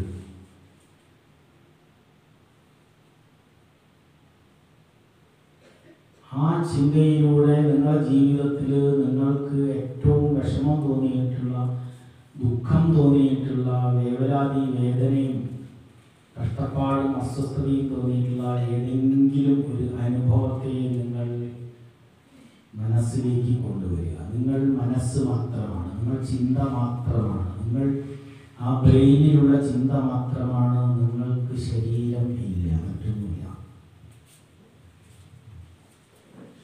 ആ നിങ്ങളെ വേദനിപ്പിച്ച മരണമാവാം, രോഗമാവാം, ദുഃഖമാവാം, കലഹങ്ങളാവാം, വീട്ടിലെ വിഷയങ്ങളാവാം, സാമ്പത്തിക പ്രശ്നങ്ങളാവാം, ഇതെല്ലാം നിങ്ങൾക്ക് ദുഃഖമുണ്ടാക്കുന്നതാണ്, വേവലാതി ഉണ്ടാക്കുന്നതാണ്. ആ ചിത്രത്തിനെ നിങ്ങൾ മനസ്സിലേക്ക് കൊണ്ടുവരും. ആ ചിത്രം ഒരു വലിയ ക്യാൻവാസിൽ, ഒരു ബ്ലാക്ക് ബോർഡിന്റെ വലിപ്പത്തിൽ ആ ചിത്രം മനസ്സിൽ ഇങ്ങനെ നിൽക്കുകയാണ്. ഒരു തവണ ശ്വാസം എടുത്ത് പുറത്തേക്ക് വിടുമ്പോൾ ആ ചിത്രത്തിൻ്റെ 4 വശങ്ങളും മുറിച്ചു മാറ്റി അതിനെ ഒരു കോളേജ് നോട്ട്ബുക്കിൻ്റെ വലിപ്പത്തിലേക്ക് ചെറുതാക്കുക. അതിനെ വീണ്ടും നിങ്ങൾ ഒന്ന് ശ്വാസമെടുത്ത് പുറത്തു വിടുമ്പോൾ 4 ഭാഗവും മുറിച്ചു മാറ്റി ഒരു റേഷൻ കാർഡിൻ്റെ വലിപ്പത്തിലേക്ക് മാറ്റുക. അതിനെ വീണ്ടും നിങ്ങളൊന്ന് ശ്വാസമെടുത്ത് പുറത്തു വിടുമ്പോൾ ചെറിയ ഒരു പാസ്പോർട്ട് സൈസ് ഫോട്ടോയുടെ വലുപ്പത്തിലേക്ക് മാറ്റുക. വീണ്ടും അതേ രീതിയിൽ ആ നിങ്ങളുടെ അസ്വസ്ഥപ്പെടുത്തുന്ന ചിത്രത്തിനെ നിങ്ങൾ ഒരു സ്റ്റാമ്പിൻ്റെ വലുപ്പത്തിലേക്ക്, ഒരു തള്ളവിരലിൻ്റെ വലുപ്പത്തിലുള്ള സ്റ്റാമ്പിൻ്റെ വലുപ്പത്തിലേക്ക് മാറ്റുക. അതിനെ വീണ്ടും നിങ്ങൾ 4 വശവും മുറിച്ച് മാറ്റി ഒരു ചെറിയ പൊട്ടിൻ്റെ വലുപ്പത്തിലേക്ക് മാറ്റുക. അങ്ങനെ നിങ്ങൾ ആ നിങ്ങളുടെ വിഷമത്തിൻ്റെ ആ ഒരു ചിത്രവുമായിട്ട് നിങ്ങൾ മുന്നോട്ട് നടക്കുകയാണ്. കൂരാകൂരി ഇരുട്ടാണ്, നിങ്ങൾക്ക് മുന്നിൽ കട്ട പിടിച്ച ഇരുട്ടാണ്, നിങ്ങളൊന്നും കാണുന്നില്ല. പക്ഷെ ദൂരെ കത്തി എരിഞ്ഞുകൊണ്ടിരിക്കുന്ന ഒരു തീക്കുണ്ഡത്തിനെ അകലെ കാണുന്നുണ്ട്. അതിനരികിലേക്ക് നിങ്ങൾ നടന്നു പോവുകയാണ്. നിങ്ങളുടെ വിഷമങ്ങളെല്ലാം നിങ്ങൾ ആ അഗ്നിയിലേക്ക്, ആ തീയിലേക്ക്, ആ തീക്കുണ്ഡത്തിലേക്ക് ഹോമിക്കാൻ പോവുകയാണ്. അങ്ങനെ നിങ്ങൾ മുന്നോട്ട് നടന്ന് നടന്ന് നടന്ന് നീങ്ങുകയാണ്. ആ വിഷമം നിങ്ങളെ അലട്ടിക്കൊണ്ടിരിക്കുന്നു. നിങ്ങളുടെ ജീവിതത്തിൽ നേരത്തെ ഞാൻ പറഞ്ഞ രീതിയിലുള്ള പ്രിയകരമായ കാര്യങ്ങൾക്ക് വേണ്ടി ജീവിച്ച് അസ്വസ്ഥരായി, പലപ്പോഴും മദ്യവും മയക്കുമരുന്നുമാവാം വീട്ടിലെ കലഹങ്ങൾക്ക് കാരണം, ഇല്ലെങ്കിൽ സാമ്പത്തിക ബുദ്ധിമുട്ടുകളാവാം, രോഗമാവാം, മരണമാവാം, വേണ്ടപ്പെട്ടവരുടെ നഷ്ടപ്പെടലുകളാവാം. പലതുകൊണ്ടും നാം ദുഃഖത്തിൽ നിൽക്കുമ്പോൾ അതിനെല്ലാം നമ്മൾ ഹോമിച്ചിട്ട് സന്തോഷത്തിലേക്ക് പോവുകയാണ്. സന്തോഷത്തിൻ്റെ രഹസ്യം ഇതിനെയെല്ലാം നമ്മുടെ മനസ്സിൽ നിന്ന് കളയുമ്പോഴാണ്. ഓരോ നിമിഷവും നമ്മുടെ ജീവിതത്തിലെ ദുഃഖത്തിനെ മനസ്സിൽ നിന്ന് കളയണം. ആ മനസ്സിൽ നിന്ന് കളയാൻ നമ്മുടെ ആ വിഷമങ്ങളെ, ദുഃഖങ്ങളെല്ലാം ഈ അഗ്നികുണ്ഡത്തിനരികിലെത്തുന്നു. അതിനെ നാം കൈകൊണ്ട് പിടിച്ച് ആ അഗ്നിയിലേക്ക് ഹോമിക്കുമ്പോൾ ഒരുപക്ഷെ അത് പൊട്ടി ചെതറി ശബ്ദത്തോടുകൂടി കത്തി എന്ന് വരാം. പക്ഷേ ഭയപ്പെടരുത്, അത് നിങ്ങൾ തീയിലേക്ക് ഹോമിക്കുകയാണ്. ആ വലത് കൈകൊണ്ടത് തീയിലേക്ക് ഒന്ന് കളയും.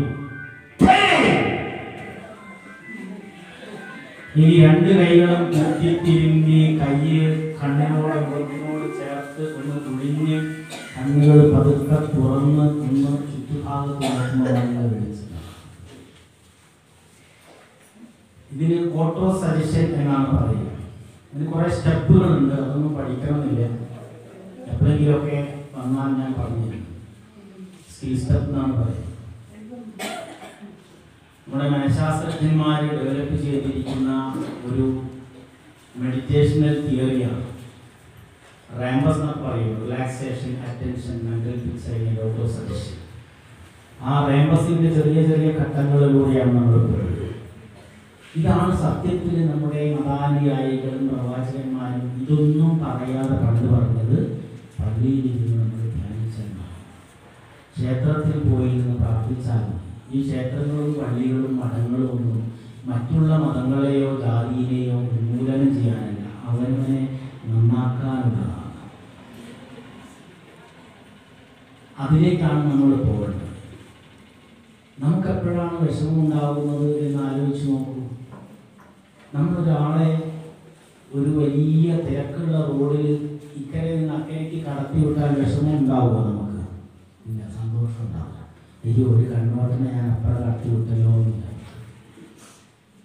ഇനി മദ്യപിച്ച് വന്ന ഒരാൾ നമ്മുടെ വീട്ടിന് മുമ്പിൽ നിന്നിട്ട് കുറെ കോപ്രായൊക്കെ കാണിച്ച് എന്തെങ്കിലും ചീത്ത വിളിച്ച് പറയുമ്പോൾ കല്ലെടുത്താലോ മൂക്കിനൊക്കെ ഒറ്റ ഏറ് കൊടുത്ത് കുറച്ച് ഒരാൾ പറയാൻ എന്നാലും എഴുണ്ടായിരുന്നു എന്ന് പറഞ്ഞാൽ നമുക്ക് സന്തോഷം തോന്നുന്നു.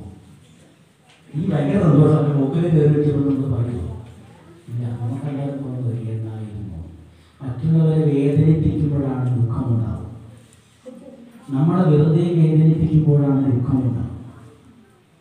നമ്മുടെ ആത്മാവിന് മറ്റുള്ളവരെ വേദനിപ്പിക്കാൻ ഇഷ്ടമില്ല, കൊല്ലാൻ ഇഷ്ടമില്ല, പിടിച്ചു വലിക്കാൻ ഇഷ്ടമില്ല.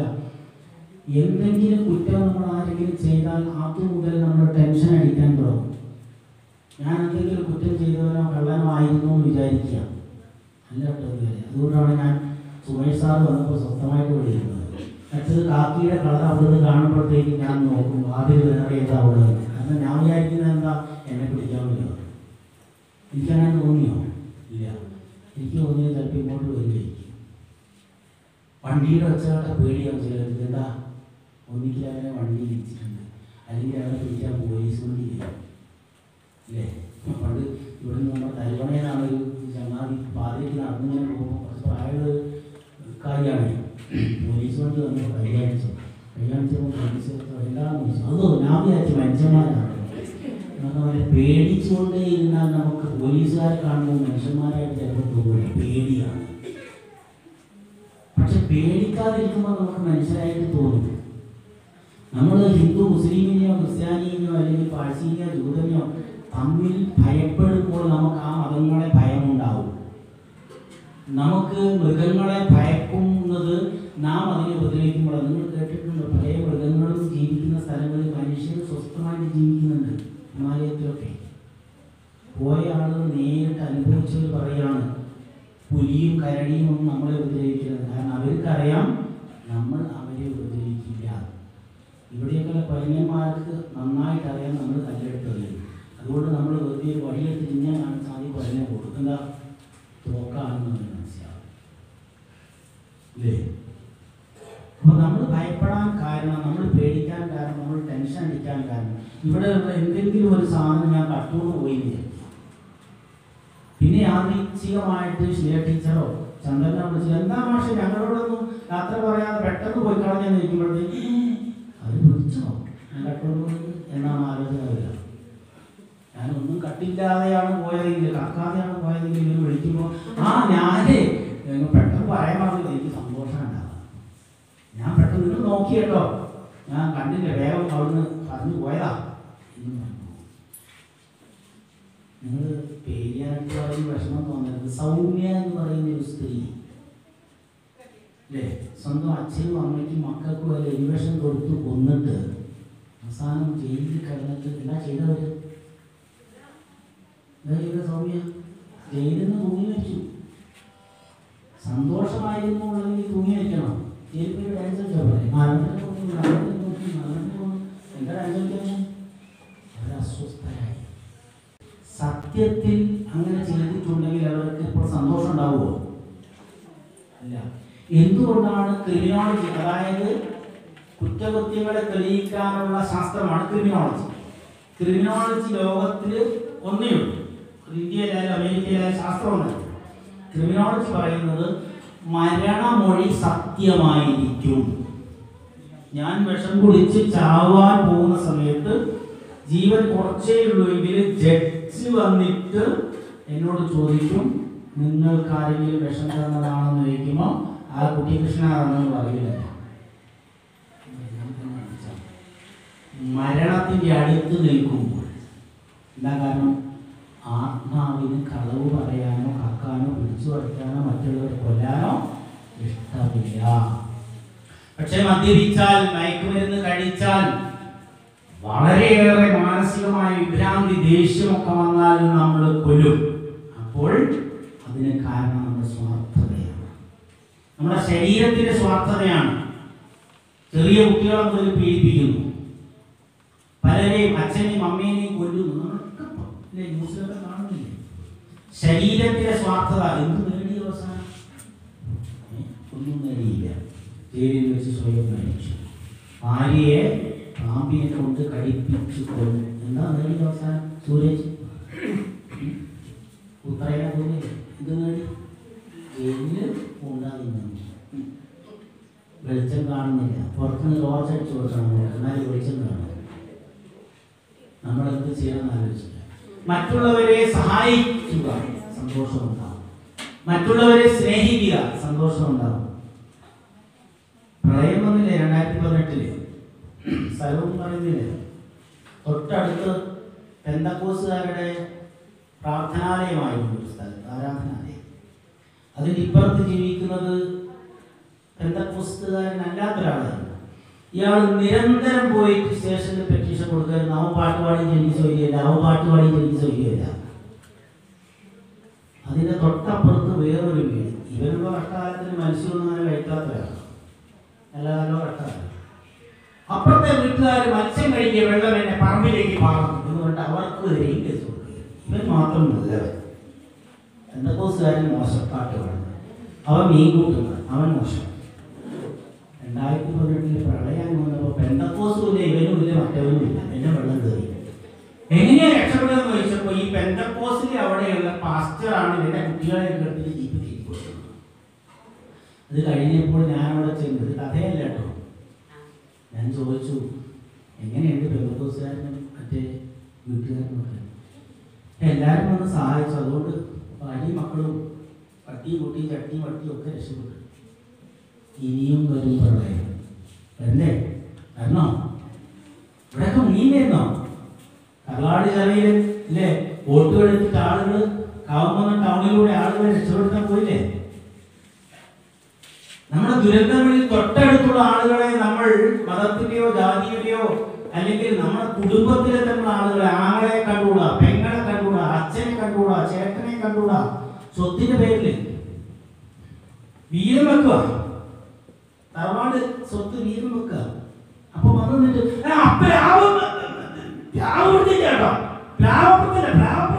അസംഭവിക്കില്ല, പരിപാടി വെക്കൂല, എന്നെ കൊന്നാലും ശരി പ്ലാവം നിൽക്ക് തരില്ല.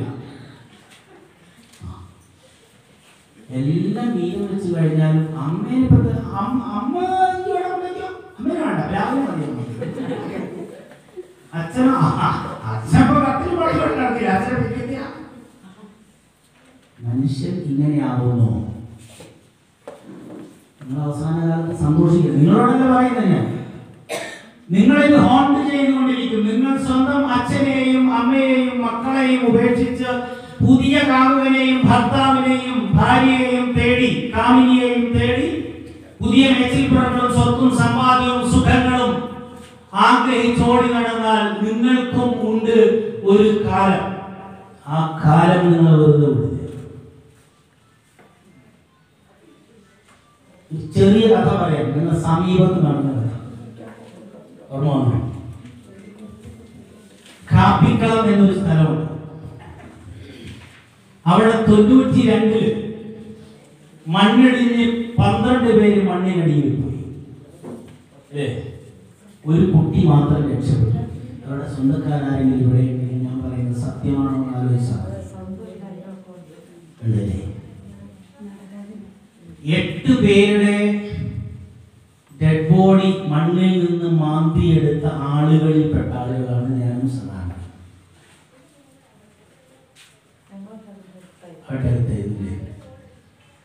ഉച്ച കൊണ്ട് ഞങ്ങൾ 4 ശവശരീരം എടുത്തു. മൂലപ്പേരിൽ വാസുവേട്ടൻ ഉൾപ്പെടെ. ഉച്ച കഴിഞ്ഞപ്പോൾ ഞങ്ങൾ കപ്പയും കാപ്പിയും ഒക്കെ ആയിട്ട് കുപ്പടി വാസുവേട്ടനും മക്കളൊക്കെ വന്നു. അത് മെമ്പർ CPM-ന്റെ മെമ്പറാണായിരുന്നു.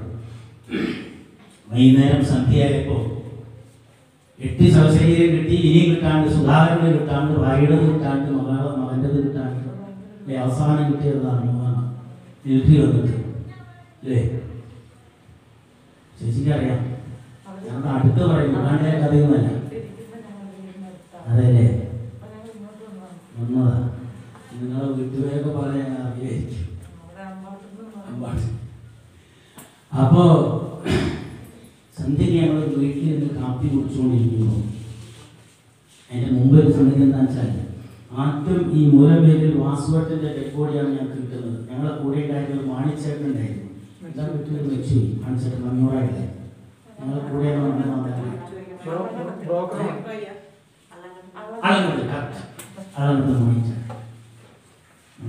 പോയില്ല.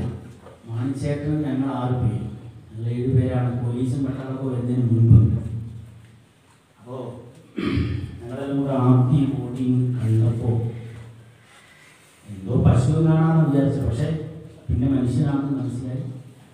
അപ്പോൾ ഒരു ഇടിയങ്ങ് വെട്ടിയിട്ട് ഭയങ്കരമായ മഴയും ഐസും ഉള്ളിൽ ആലിപ്പഴം വീഴലും ആകെ പേപ്പാടാണ്. ഞങ്ങളോട് ഇന്നും ഞങ്ങളത്രയും പ്രായമൊന്നുമില്ലാണ്. 15-20 വയസ്സിൻ്റെ ഇടയിലാണ് ഞാനൊക്കെ. അപ്പോൾ ആരോ പറഞ്ഞു, ഒരു ഫയർ സർവീസുകാരാണ് ഞങ്ങൾ തമാശ, ദിനേശൻ, കൽപ്പറ്റ ഫയർ സ്റ്റേഷനിലെ ദിനേശൻ എന്ന് പറയാം, മരിച്ചതൊക്കെ ഹിന്ദുക്കളല്ലേ ഞാൻ പറഞ്ഞത്. എന്നാൽ പിന്നെ വല്ല മന്ത്രവും ചൊല്ലി ഈ മണ്ണിൽ തന്നെ ഇറങ്ങോടെ നമുക്ക് പോകാൻ. എന്തോ ദുഷ്ടത ചെയ്തിട്ടുണ്ടെന്ന് തോന്നുന്നു ഇവരൊക്കെ. അതുകൊണ്ടാണോ ഇങ്ങനെ പ്രകൃതി എന്ന് ചോദിച്ചു. ഞങ്ങൾ അറിഞ്ഞുകൂടാ. വൈകുന്നേരമായി 8 ഡെഡ് ബോഡി എടുത്ത് ഒന്നിച്ച് ഒരു വലിയ കുഴി ഉണ്ടാക്കി 8 വെട്ടികളിൽ മറവ് ചെയ്തു. പോലീസുകാർക്കൊക്കെ വന്നിട്ട് ഞങ്ങൾ അടുത്ത വീട്ടിൽ നിന്ന് കാപ്പി കുടിക്കുമ്പോൾ സാധാരണ ഞങ്ങൾ അടുത്ത് ഇരിക്കുക, വേറെ ആളുകൾ ഇരിക്കുക. അയാളത്തിൽ ഞങ്ങൾ ചെറിയ വീട് വെച്ചു. തലയോലപ്പറമ്പാണ്. ഇവിടെ മൂല കുടുംബം തലയോലപ്പറമ്പിലാണ് വേർതിരിക്കാൻ. അപ്പോൾ എന്താ ഇവരുമായിട്ട് ബന്ധമെന്ന് വെച്ചപ്പോൾ എൻ്റെ അച്ഛൻ്റെ ചേട്ടനാണ് വാസു. കുറച്ച് കഴിഞ്ഞപ്പോൾ ഇയാൾ പറഞ്ഞ കഥ എന്താണെന്നറിയോ? സ്വത്ത് തർക്കത്തിൽ ഈ വന്ന സജീവൻ എന്ന് പറയുന്ന അയാളുടെ അച്ഛനെ വേലിക്കറി പറിച്ചിട്ട് പുറത്തടിച്ചിട്ട് 14 കൊല്ലം കിടന്ന കിടപ്പിൽ മരിച്ച ആളാണ് സജീവന്റെ അച്ഛൻ. അവിടെ നിന്ന് വിജയശ്രീ യാളിതനായിട്ടെല്ലാം നേടി വന്ന് ജീവിച്ച ആളാണ് അസുഖത്തിന് കുടുംബം. സുധാകരൻ ഭാവം വരാൻ പറ്റ പോസ്റ്റ്മാനായിരുന്നു. എൻ്റെ വലിയ സുഹൃത്തായിരുന്നു, നല്ല എഴുത്തുകാരനായിരുന്നു. കവിതയൊക്കെ എഴുതിയായിരുന്നു. അദ്ദേഹം അന്ന് മരിക്കുന്നതിൻ്റെ ഒരാഴ്ച മുൻപ് എൻ്റെ അടുത്ത് കൊണ്ടുവന്ന ഭാഷയൊന്ന് തിരുത്തുമെന്ന് ചോദിച്ചിട്ട് കവിത തന്നെ ഇപ്പോഴും എൻ്റെ അടുത്തുണ്ട്. ആ കവിത തിരുത്തി കൊടുക്കാൻ പറ്റിയില്ല. ആഷാഢമേഘങ്ങൾ സംഗമിച്ചു, ആത്മാവിൽ ദുഃഖസാഗരം തേങ്ങി, ഒരു ശബ്ദ നിമിഷത്തിൽ വേർപിരിഞ്ഞു, വിരഹിയാൻ രാധയായി തീർന്നു എന്നാണ് ആദ്യമായ രവി. ഞാൻ പറഞ്ഞത് കാശൊക്കെ വട്ടിപ്പലിശക്കൊക്കെ പൈസ കൊടുക്കുന്ന ആളൊക്കെ ആയിരുന്നു വാസ്തവത്തിൽ. പക്ഷെ ഒന്നും കൊടുക്കാൻ പറ്റില്ല. സ്വന്തം അനിയനെ തല്ലി 14 കൊല്ലം കിടന്ന കിടപ്പിലായിട്ട് കണ്ണീര് മാത്രം ആയിട്ട് മക്കളൊക്കെ കഷ്ടപ്പെട്ട് കിടന്നു. നിങ്ങൾക്കാർക്ക് വിഷമം തോന്നരുത്. 3 പേര് അല്ലേ? ഒരു പെണ്ണ് മരത്തെ കുടിയിൽ പോയ പെണ്ണ് വിനോദിനെ സാറിൻ്റെ കൂടെ പഠിച്ച വിനോദിനെ രക്ഷപ്പെടുത്താൻ പറ്റിയില്ല. അതിന് മുമ്പേ പാടില്ല. അനീത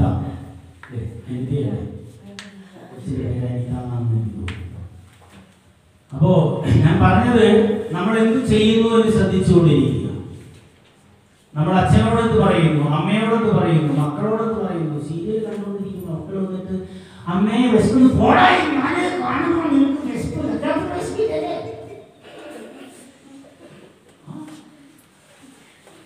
അച്ഛൻ ചാനൽ മാറ്റിയാൽ അച്ഛനുമായി കഴിയുള്ളൂ. അമ്മ ഞാൻ ആ ഗാനമേള ഇത് കാണും. ഗാനമേള നിങ്ങൾ വേണേൽ വേറെ ടി വി വെച്ചോ, എനിക്ക് ഈ സീരിയൽ കണ്ടിട്ടില്ലെന്ന് ഉറപ്പ് വരില്ല.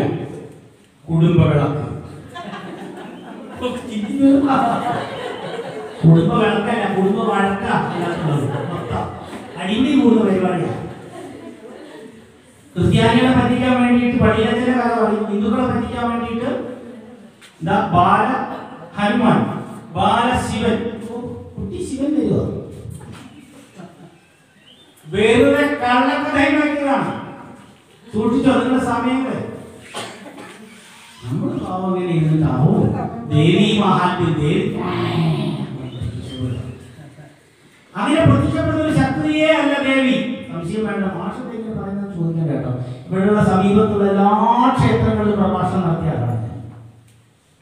എല്ലാ ക്ഷേത്രങ്ങളിലും, ഏത് ക്ഷേത്ര കമ്മിറ്റിയിൽ പോയി പഴൂരായാലും ശരി, അവിടെ കാമന്നത്തായാലും ശരി, എവിടെ അവിടെ തുണിയക്കണ്ടി ഭാഗത്തുള്ള ക്ഷേത്രമായാലും ശരി, ആരോട് പോയി ചോദിച്ചാലും മൂന്ന് മാസം പഴു വന്നിരുന്നു. ഞാൻ പറയാൻ കാരണം നമ്മളെ വഴിതെറ്റിക്കുന്നു, പലതും നമ്മളെ അസ്വസ്ഥരാക്കുന്നു. നമ്മൾ വീട്ടിൽ മെഡിറ്റേഷൻ ചെയ്യുക, പള്ളിയിൽ പോവുക, ക്ഷേത്രത്തിൽ പോവുക, പ്രാർത്ഥിക്കുക. അവിടെ ചെന്നിട്ട് പരിപാടി നിന്നെ കാണാതെ കുറേ ആയല്ലോ, നിന്റെ കൂടെ അന്ന് വന്നിട്ട് ഞാൻ വെളുത്ത് കഴിഞ്ഞ പെണ്ണില്ല അവിടെ ചാടിപ്പോയെന്ന് പറഞ്ഞ കേട്ടല്ലോ, പള്ളിയിൽ ഇതുമായ വേണ്ടി പോയി. അതോ അവൾ ചാടി ഒന്ന് അങ്ങോട്ട് ചാടി അപ്പുറത്ത് വേറെ കണ്ടു പിന്നെ ഇങ്ങോട്ട് ചാടി എന്നാ പറഞ്ഞത്. ഈ കഥയല്ലേ സീരിയലിനകത്തുള്ളത്? എന്നിട്ടൊരു അനൗൺസർ ഉണ്ട് സീരിയലിനകത്ത്, അയാൾ അയാളൊന്നും എനിക്കറിയില്ല. നാളെ അമ്മായിയമ്മയുടെ മുഖത്ത് മരുമകൾ തല്ലുന്നു കാണുക. നമുക്ക് ഭയങ്കര സന്തോഷമായി, നാളെ അടിയാണ് കാണാനോ. പക്ഷെ പിറ്റേന്ന് കരണ്ട് പോയി. അപ്പൊ നമ്മള് കേസിബോർഡിന്റെ മന്ത്രിനെ ഞങ്ങൾ തല്ലിയിട്ടാണ്. കാരണം ഇന്നത് കണ്ടോണ്ടിരിക്കാൻ വിചാരിച്ച ആഗ്രഹിച്ചിരുന്നതാണ്. ഇത് സത്യത്തിൽ സന്തോഷമല്ല തരിക, നമുക്ക് ദുഃഖമാണ് തരിക. നമ്മുടെ കുടുംബത്തെ കലഹങ്ങളുണ്ടാക്കും. ഒന്നിച്ച് ഭക്ഷണം കഴിക്കും, ഒന്നിച്ച് പ്രാർത്ഥിക്കും, ഒതുവെടുത്ത് 5 നേരം നിസ്കരിക്കുന്ന ഇസ്ലാമിനോട് ചോദിക്കൂ, ഹിന്ദുവിന് സമയമില്ല അമ്പലത്തിൽ പോകാൻ. അയ്യോ അമ്പലത്തിൽ പോകാൻ സമയമേ കിട്ടുന്നില്ല. നേരത്തെ പറഞ്ഞ ശരിയാണോ ശംശേട്ടൻ എനിക്ക് അറിഞ്ഞൂടാ. എന്താരാണ് പറഞ്ഞത് കേട്ടിട്ടില്ലേ? ഒരു പെണ്ണിനോട് പറഞ്ഞു, എടി പിന്നെ നീ ഇന്ന് പോയല്ലേ? എന്താ നമ്മളെ കൂട്ടായ്മയ്ക്ക് പറയും, കുടുംബശ്രീ ഇന്ന് മോളെ പെണ്ണ് കാണാൻ ആളില്ലേ? അയ്യോ ചേട്ടൻ നിങ്ങളെന്താ പറയുന്നത്? എനിക്ക് കുടുംബശ്രീക്ക് പോയാൽ ശരിയാവില്ല. ശരി, പെണ്ണിനെ കാണാൻ ആൾക്കാർ വരുമ്പോൾ നീ കുടുംബശ്രീ ഒരു ദിവസം കുടുംബശ്രീ അങ്ങ് പോയാലെന്തോ കുഴപ്പം വെച്ചു. ഞാൻ പോയില്ലെങ്കിൽ അവിടെ എല്ലാവരും എന്നെ കുറ്റാ പറഞ്ഞുകൊണ്ടിരിക്കുക. അതുകൊണ്ട് എനിക്ക് എന്തായാലും പോകണം. നമ്മുടെ കുടുംബശ്രീ അങ്ങനെ എല്ലാത്തോടെ ഞാൻ പറഞ്ഞു ശരി ചോറിൻ്റെ അവിടെ അല്ലെങ്കിൽ അവിടെ അറിഞ്ഞെങ്കിൽ തല്ലു കൊടുക്കരുത്. മറ്റുള്ളവരുടെ കുറ്റങ്ങൾ പറഞ്ഞിട്ട് സന്തോഷിക്കുന്ന നമുക്ക് സത്യത്തിൽ സന്തോഷമല്ല കിട്ടുക. ഡോപ്പമിനല്ല നമ്മുടെ ബ്രെയിനിൽ ഉണ്ടാവുക, നെഗറ്റീവ് എനർജിയാണ്. മറ്റൊന്നും കൂടെ പറയാൻ അവസാനിപ്പിക്കുക, സമയം അല്ലേ? എല്ലാ പരിപാടികളും വേണ്ടേ? നിങ്ങൾ ഭർത്താവ് അല്ലെങ്കിൽ മകൻ അല്ലെങ്കിൽ മകൾ അല്ലെങ്കിൽ ഭാര്യ അല്ലെങ്കിൽ ചേട്ടൻ അല്ലെങ്കിൽ മാമൻ അല്ലെങ്കിൽ അടുത്ത കൂട്ടുകാരൻ ആരെങ്കിലും എന്തെങ്കിലും കാര്യം നിങ്ങളോട് എതിരായിട്ട് പറഞ്ഞു വിചാരിച്ചു. അത് കൂട്ടുകാരൻ പറയാമോ ഇവന്മാരൊന്നും ഒരിക്കലും നന്നാവല്ലോ, വൃത്തിയായിട്ട് വർഗ്ഗങ്ങൾ അല്ലേ, പല സാധനങ്ങൾ. അപ്പൊ നമ്മളെന്താ പറയും? എന്താ പറയാ? എടാ നീ പറയാണെങ്കിൽ ഞാൻ കൂതറയാണ് ഞാൻ പറയാ. സാധാരണ സത്യത്തിൽ ഇതുകൊണ്ട് നിങ്ങൾക്ക് സന്തോഷം ഉണ്ടാവുമോ? ഇല്ല.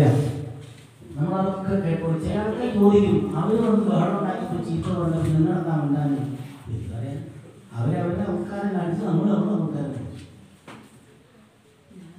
മറ്റോ ചിലപ്പോൾ സാർത്ഥത്തോടെ പറഞ്ഞിരിക്കും, ഭർത്താവ് രാവിലെ വെക്കുന്നത് നേരത്തെ പറഞ്ഞ പോലെ ഇന്ന് ഭാര്യമാരെ നേരത്തെ വെക്കുന്നത് സ്വതന്ത്രമായില്ലേ? കളക്ടറിന്റെ കഥയൊക്കെ ഇവിടെ ഭാഷ പറഞ്ഞു. ഭർത്താവ് പോയി തിരിച്ചിരുന്നോ ഗേറ്റിൽ നിന്ന് കടക്കുമ്പോഴത്തേക്ക് നമ്മൾ ചേട്ടാ മുളക് പൊടി മേടിച്ചോ? ഞാൻ മുളക് മേടിക്കാൻ പോയായിരുന്നു.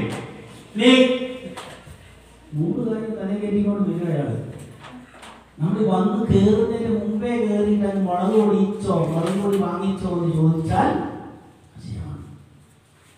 കുറച്ച് കഴിഞ്ഞ് എന്താണ് ഇന്ന് ബസ്സും കിട്ടിയില്ല, ഓ ആ ബസ്സാണെങ്കിൽ കേടായി മനുഷ്യനാകെ വെള്ളമില്ല, വെള്ളം വന്നാൽ വെള്ളം കൊടുക്കുക. സാധനം പിന്നെന്താ ചെയ്യുമ്പോൾ നിങ്ങൾ മുളക് പൊടി വാങ്ങിച്ചായിരുന്നോ? ഓ അത് മറന്നു കഴിക്കും ഇങ്ങനെ പറഞ്ഞു. അത്രേ പറഞ്ഞു. ഇതേ മറ്റേതൊന്ന് തുടങ്ങിയാൽ നിന്നെ കെട്ടി അന്ന് തുടങ്ങിയതാണ് എന്റെ നാശം. ഓ ഇല്ല, നിങ്ങൾ കെട്ടിയില്ലെങ്കിൽ എന്നെ ചോദിച്ചു കൊട്ടില്ല. പിന്നെ ജഡ്ജി ഒന്നും ചോദിച്ചു കൊട്ടില്ല. പിന്നെ ആരോടൊക്കെ നല്ലൊരു മാഷുണ്ടായിരുന്നു, പക്ഷെ അയാൾ ഒന്നും കൊട്ടില്ല. ഇങ്ങനെ പലരും അവസാനം നിങ്ങളുടെ തലയിലാണ് കിട്ടിയത്. അന്ന് തുടങ്ങിയത് അതിന്റെ നെഗറ്റീവ് എനർജി. സന്തോഷം കിട്ടുമോ?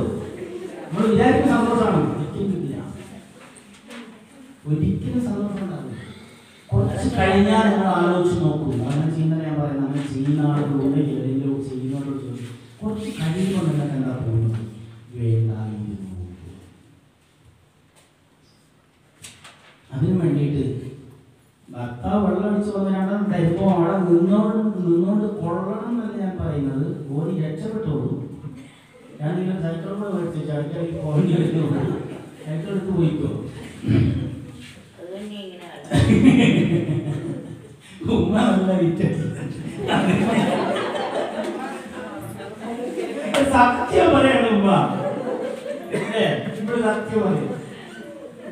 ഓടിക്കോളൂ. അങ്ങനെ ഓടി രക്ഷപ്പെട്ട് വീണ്ടും വീണ്ടും നമ്മൾ ഉപദ്രവിക്കാതിരുന്നാൽ ഇന്നല്ലെങ്കിൽ നാളെ അവർക്ക് സത്യത്തിൽ ഒരു മാനസികമായ ബുദ്ധിമുട്ട് തോന്നും. ഞാനിങ്ങനെ ചെയ്തത് ശരിയായില്ല തോന്നാം. അങ്ങനെ എത്തിച്ചു നോക്കാൻ നമുക്ക് ഭാര്യയായാലും ഭർത്താവിനെയായാലും മക്കളെയായാലും. അതിന് നമ്മൾ പറയും സ്ട്രോക്ക് തിയറി എന്ന് പറയും, സൈക്കോളജി സ്ട്രോക്ക് തിയറി. അതും കൂടെ പറഞ്ഞ് അവസാനിപ്പിക്കാന്നാണ് ഞാൻ പറഞ്ഞത്. സമയം 12 കഴിഞ്ഞു. സ്ട്രോക്ക് തിയറിയിൽ നെഗറ്റീവ് സ്ട്രോക്കാണ് ഞാൻ ആദ്യം പറഞ്ഞത്. മറ്റേയാൾ തറയാണോ ഞാൻ പറയുമ്പോൾ ഭൂതറയാണോ ഞാൻ പറയുമ്പോൾ നെഗറ്റീവാണ്. നെഗറ്റീവ് സ്ട്രോക്ക് കൊണ്ട് നമുക്കോ അയാൾക്കോ ഒരു ഗുണവുമില്ല. സീറോ സ്ട്രോക്ക് കൊടുക്കാം. ഭർത്താവ് കുറേ ചീത്ത പറഞ്ഞു, നീ എന്താ പറയുന്നത്, നിന്റെ കുടുംബത്തില്ല നിന്റെ ചേട്ടനൊക്കെ കാണും നോക്കിയിട്ട് ഇടി കൊടുക്കാനോ തോന്നുന്നു, എങ്ങോട്ട് ഇറങ്ങിയാൽ അവനെ ആദ്യം കാണും എന്നൊക്കെ വിളിച്ചു പറയായിരിക്കും. ഒന്നും അവസാനം ചോദിച്ചു നിന്റെ മുണ്ടി വീണു പോയി. അപ്പോഴും പോയി. അപ്പോഴും അത് സീറോ സ്റ്റോക്കാണ്. മറ്റത് നെഗറ്റീവ് സ്റ്റോക്ക്. പക്ഷെ പോസിറ്റീവ് സ്റ്റോക്ക് കൊടുക്കാം. അത് വലിയ ബുദ്ധിമുട്ടാണ്. നമ്മൾ ആരെങ്കിലും ചീത്ത പറയുകയോ ബഹളം ഉണ്ടാക്കുകയോ ചെയ്താൽ പോസിറ്റീവായത് മാത്രം എടുക്കുക. എന്നിട്ട് പറയാം, എന്തായാലും നിങ്ങളെ ചീത്ത പറഞ്ഞുകൊണ്ട് എനിക്ക് ഒരു കാര്യം ഉണ്ടായി കേട്ടോ എന്ന് പറഞ്ഞിട്ട് അതിൽ നിന്ന് കിട്ടിയ നല്ല കാര്യമായോട് പറയാം. നമുക്ക് പറയാൻ ബുദ്ധിമുട്ടായിരിക്കും സാധാരണ മനുഷ്യർക്ക്. അങ്ങനെ പറയുന്നവരാണ് ഈശ്വരീയമായി കഴിവുള്ളവർ. അവർക്ക് സന്തോഷമുണ്ടാവും. അവരൊരിക്കലും ദുഃഖിക്കില്ല. എപ്പോഴും സന്തോഷമുള്ള ആളുകളുണ്ട്. പല വിഷയങ്ങൾ വരുമ്പോൾ, സാമ്പത്തിക ബുദ്ധിമുട്ടുകൾ വരുമ്പോൾ നിങ്ങൾ മെഡിറ്റേഷൻ പ്രാക്ടീസ് ചെയ്യുക. നല്ല കൂട്ടുകാരുടെ അടുത്ത് പോയിരിക്കുക. ഞാൻ ഒന്നും വെറുതെ പറയുന്നതല്ല. വലിയ ബുദ്ധിമുട്ടുണ്ടാകുമ്പോൾ ഞാൻ നല്ല കൂട്ടുകാരുടെ അടുത്ത് പോവുക ചെയ്യാം. ഒന്നിക്കൽ അവൻ്റെ വീട്ടിലൊക്കെ താമസിക്കുന്നവരാണ് അവൻ്റെ കൂടെ ഏതെങ്കിലുമൊക്കെ നടക്കും. ഇത് ടെക്നിക്കാണ്. നമ്മൾ വീട്ടിൽ അടച്ചിട്ടിരിക്കരുത്. സന്തോഷം നല്ല പാട്ട് കേൾക്കുക. നല്ല ചെറിയ കുട്ടികളോട് കഥ പറയാം. നമ്മുടെ മക്കളൊക്കെ ഉണ്ടാവില്ലേ, അവരുടെ കൂടെ എന്തെങ്കിലുമൊക്കെ നടക്കുക. നല്ല ഭക്ഷണം കഴിക്കുക. ഇങ്ങനെ നമ്മുടെ സന്തോഷം വീട്ടിൽ ഉണ്ടാവണം. എന്താ പറയുന്നത്, സന്തോഷം വരുമോ? ഇങ്ങനെയൊക്കെ ചെയ്യാൻ പറ്റുമോ? ചിരിക്കാൻ പറ്റുമോ? അടുത്ത വീട്ടുകാരെ കാണുമ്പോൾ നമ്മൾ വീട്ടിൽ പായസം ഉണ്ടാക്കുമ്പോൾ അടുത്ത വീട്ടുകാരെ കുറിച്ച് ആലോചിച്ചോ?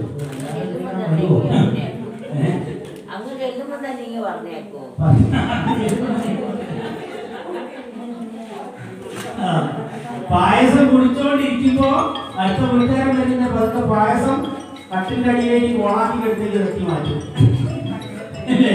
എന്നിട്ട് മറ്റേ ഞാൻ അണ്ണാമട്ട വിശേഷം പറയും, എന്ത് വിശേഷം വെറുതെ ഇരിക്കാണ് പറയും. നമുക്ക് കുറച്ച് വർത്താൻ പറയാൻ പറ്റിയോ, ഇയാൾക്ക് പോകുന്നില്ല പറയാം, എന്റെ പായസം നടത്തി നോക്കില്ല. പക്ഷെ പായസം ഉണ്ടാക്കുമ്പോൾ ആലോചിക്കുമോ നമ്മൾ അടുത്ത വീട്ടുകാരന് കൊടുക്കാൻ? ആലോചിക്കണം. നമുക്കൊരു സന്തോഷം വരുന്നത്, കല്യാണം വരുമ്പോൾ ഞാൻ നാട്ടുകാരെ മൊത്തം വിളിക്കുന്നത്.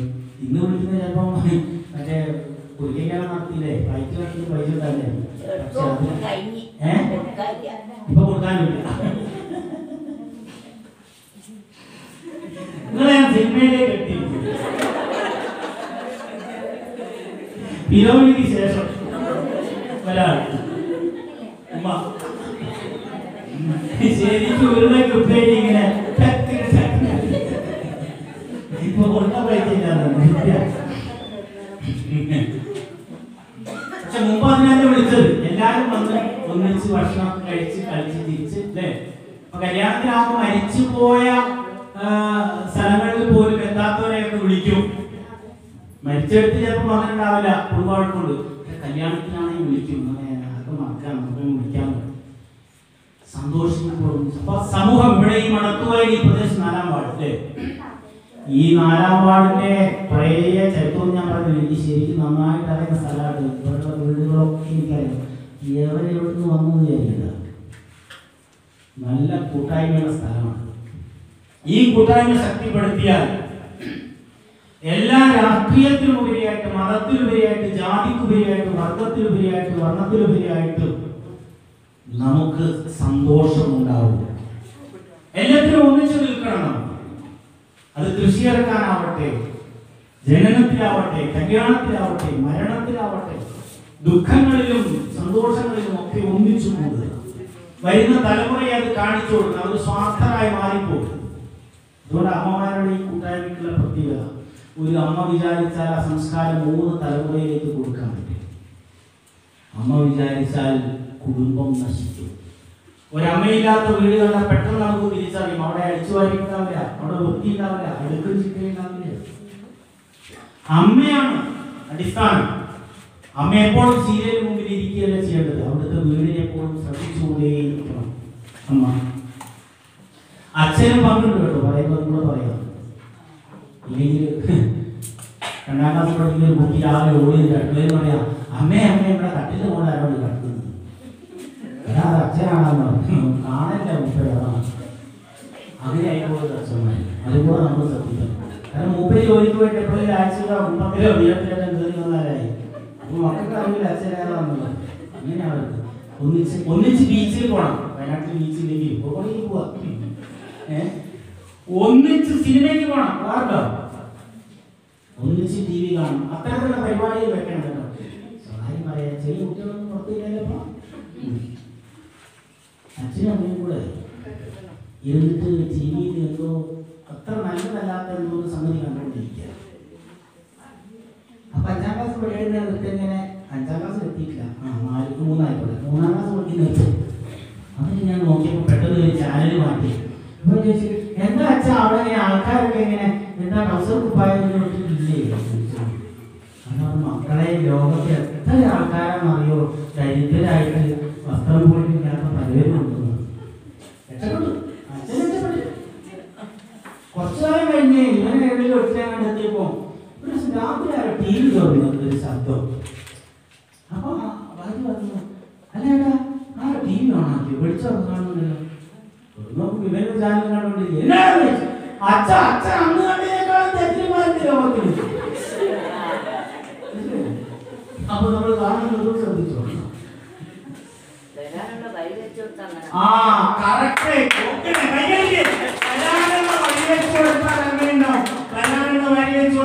അച്ഛനും അമ്മയും അധ്യാപകരുമാണ്. തൃശ്ശൂരില് കേട്ടോ എന്റെ ഡോപ്പമിൻ വർക്ക് ചെയ്യിക്കുക. എന്നെ ഇന്ന് വൈകുന്നേരം പലരും പോണ്ടേ. ഇവിടെ പണ്ടേ അടുത്ത തൃശ്ശൂരില് അവിടെ കൊടുങ്ങല്ലൂരിനടുത്ത് ഒരു സ്കൂളില് രാജൻ മെമ്മോറിയൽ പുല്ലൂറ്റ് എന്ന് പറഞ്ഞ സ്ഥലം, രാജൻ മെമ്മോറിയൽ ഹയർ സെക്കൻഡറി സ്കൂളിൽ 10-ാം ക്ലാസ്സിലെ കുട്ടികൾക്ക് ഒരു മോട്ടിവേഷൻ, വേറൊരു മോട്ടിവേഷനാണ്. ഗോൾ സെറ്റിംഗ് ക്ലാസ് എടുത്തുകൊണ്ടിരിക്കുമ്പോൾ ഞാൻ ചോദിച്ചാണ് ഇവരൊന്ന് പറഞ്ഞു ചോദിച്ചു, നമ്മളെ വഴി തെറ്റിക്കുന്നത് ആരാണ് ചോദിച്ചപ്പോൾ ഒരാൾ പറഞ്ഞു TV ആണ്, മൊബൈലാണ്, വണ്ടിയാണ്, മദ്യമാണ്, മയക്കുമരുന്നാണ്. അവസാനം സാറേ ഞാൻ ഉത്തരം വരട്ടെ, അച്ഛനമ്മയും മാഷുമാരും. സത്യമാണ്. അധ്യാപകൻ ശ്രദ്ധിച്ചിട്ടില്ല എങ്കിൽ, അച്ഛൻ ശ്രദ്ധിച്ചിട്ടില്ല എങ്കിൽ, അമ്മ ശ്രദ്ധിച്ചിട്ടില്ല എങ്കിൽ വരാനുള്ളത് വഴി വെച്ച് കൊടുത്താൽ അങ്ങനെയാണ് നമ്മുടെ നാട്ടിൽ പ്രശ്നങ്ങൾ ഉണ്ടാവുന്നത്. ഇതൊന്നും സന്തോഷത്തിൽ തീരില്ല. ബൈക്ക് വാങ്ങേണ്ടുന്നത് സന്തോഷമാണ്, പക്ഷെ ബൈക്ക് വേണ്ടതുപോലെ ഉപയോഗിച്ചില്ലെങ്കിൽ അത് ദുഃഖമായി. മൊബൈൽ സന്തോഷത്തിനാണ്.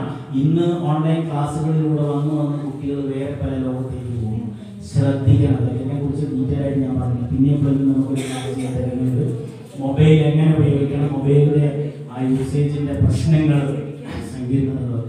അതുകൊണ്ട് ഈ സമൂഹത്തിനെ നമ്മൾ ഒന്നിച്ച് നിർത്താനുള്ള ഈ ഒരു കൂട്ടായ്മയ്ക്ക്, ഈ സ്ത്രീ ശാക്തീകരണം, അല്ലെ, സ്ത്രീപക്ഷ കേരളം, റിപ്പബ്ലിക്, നമ്മുടെ സ്വാതന്ത്ര്യം, സ്ത്രീകൾ സ്വതന്ത്രരാണ് സത്യത്തിൽ. ആ സ്വാതന്ത്ര്യം അതിന് കടന്ന് പ്രയോഗിക്കേണ്ടത്. എല്ലാവർക്കും സ്വാതന്ത്ര്യമുണ്ട്. എനിക്ക് റോഡിൽ കൂടെ നടക്കുന്ന സ്വാതന്ത്ര്യമുണ്ട്. പക്ഷെ ഞാൻ കയ്യൊക്കെ എങ്ങനെ വീശി, കാലൊക്കെ എങ്ങനെ വീശി പോയാലോ നാട്ടുകാരെ കുറിച്ച് പിടിച്ച് വൈകാലം കെട്ടിയിട്ട് എവിടെയെങ്കിലും കൊണ്ടുവരും, അല്ലേ? നമുക്കൊരു നിയന്ത്രണം വേണം, അല്ലേ?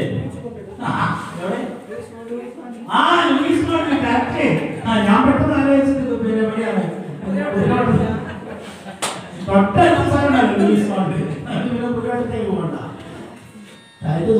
അപ്പൊ സ്വാതന്ത്ര്യം അമിതമാവാതെ സ്വതന്ത്രമായിട്ട് ജീവിക്കാൻ ഒരു സ്ത്രീക്ക് സാധിച്ചാൽ വീടിന്, നാടിന്, സമൂഹത്തിന്, ലോകത്തിന് സന്തോഷം കൊടുക്കാൻ പറ്റും.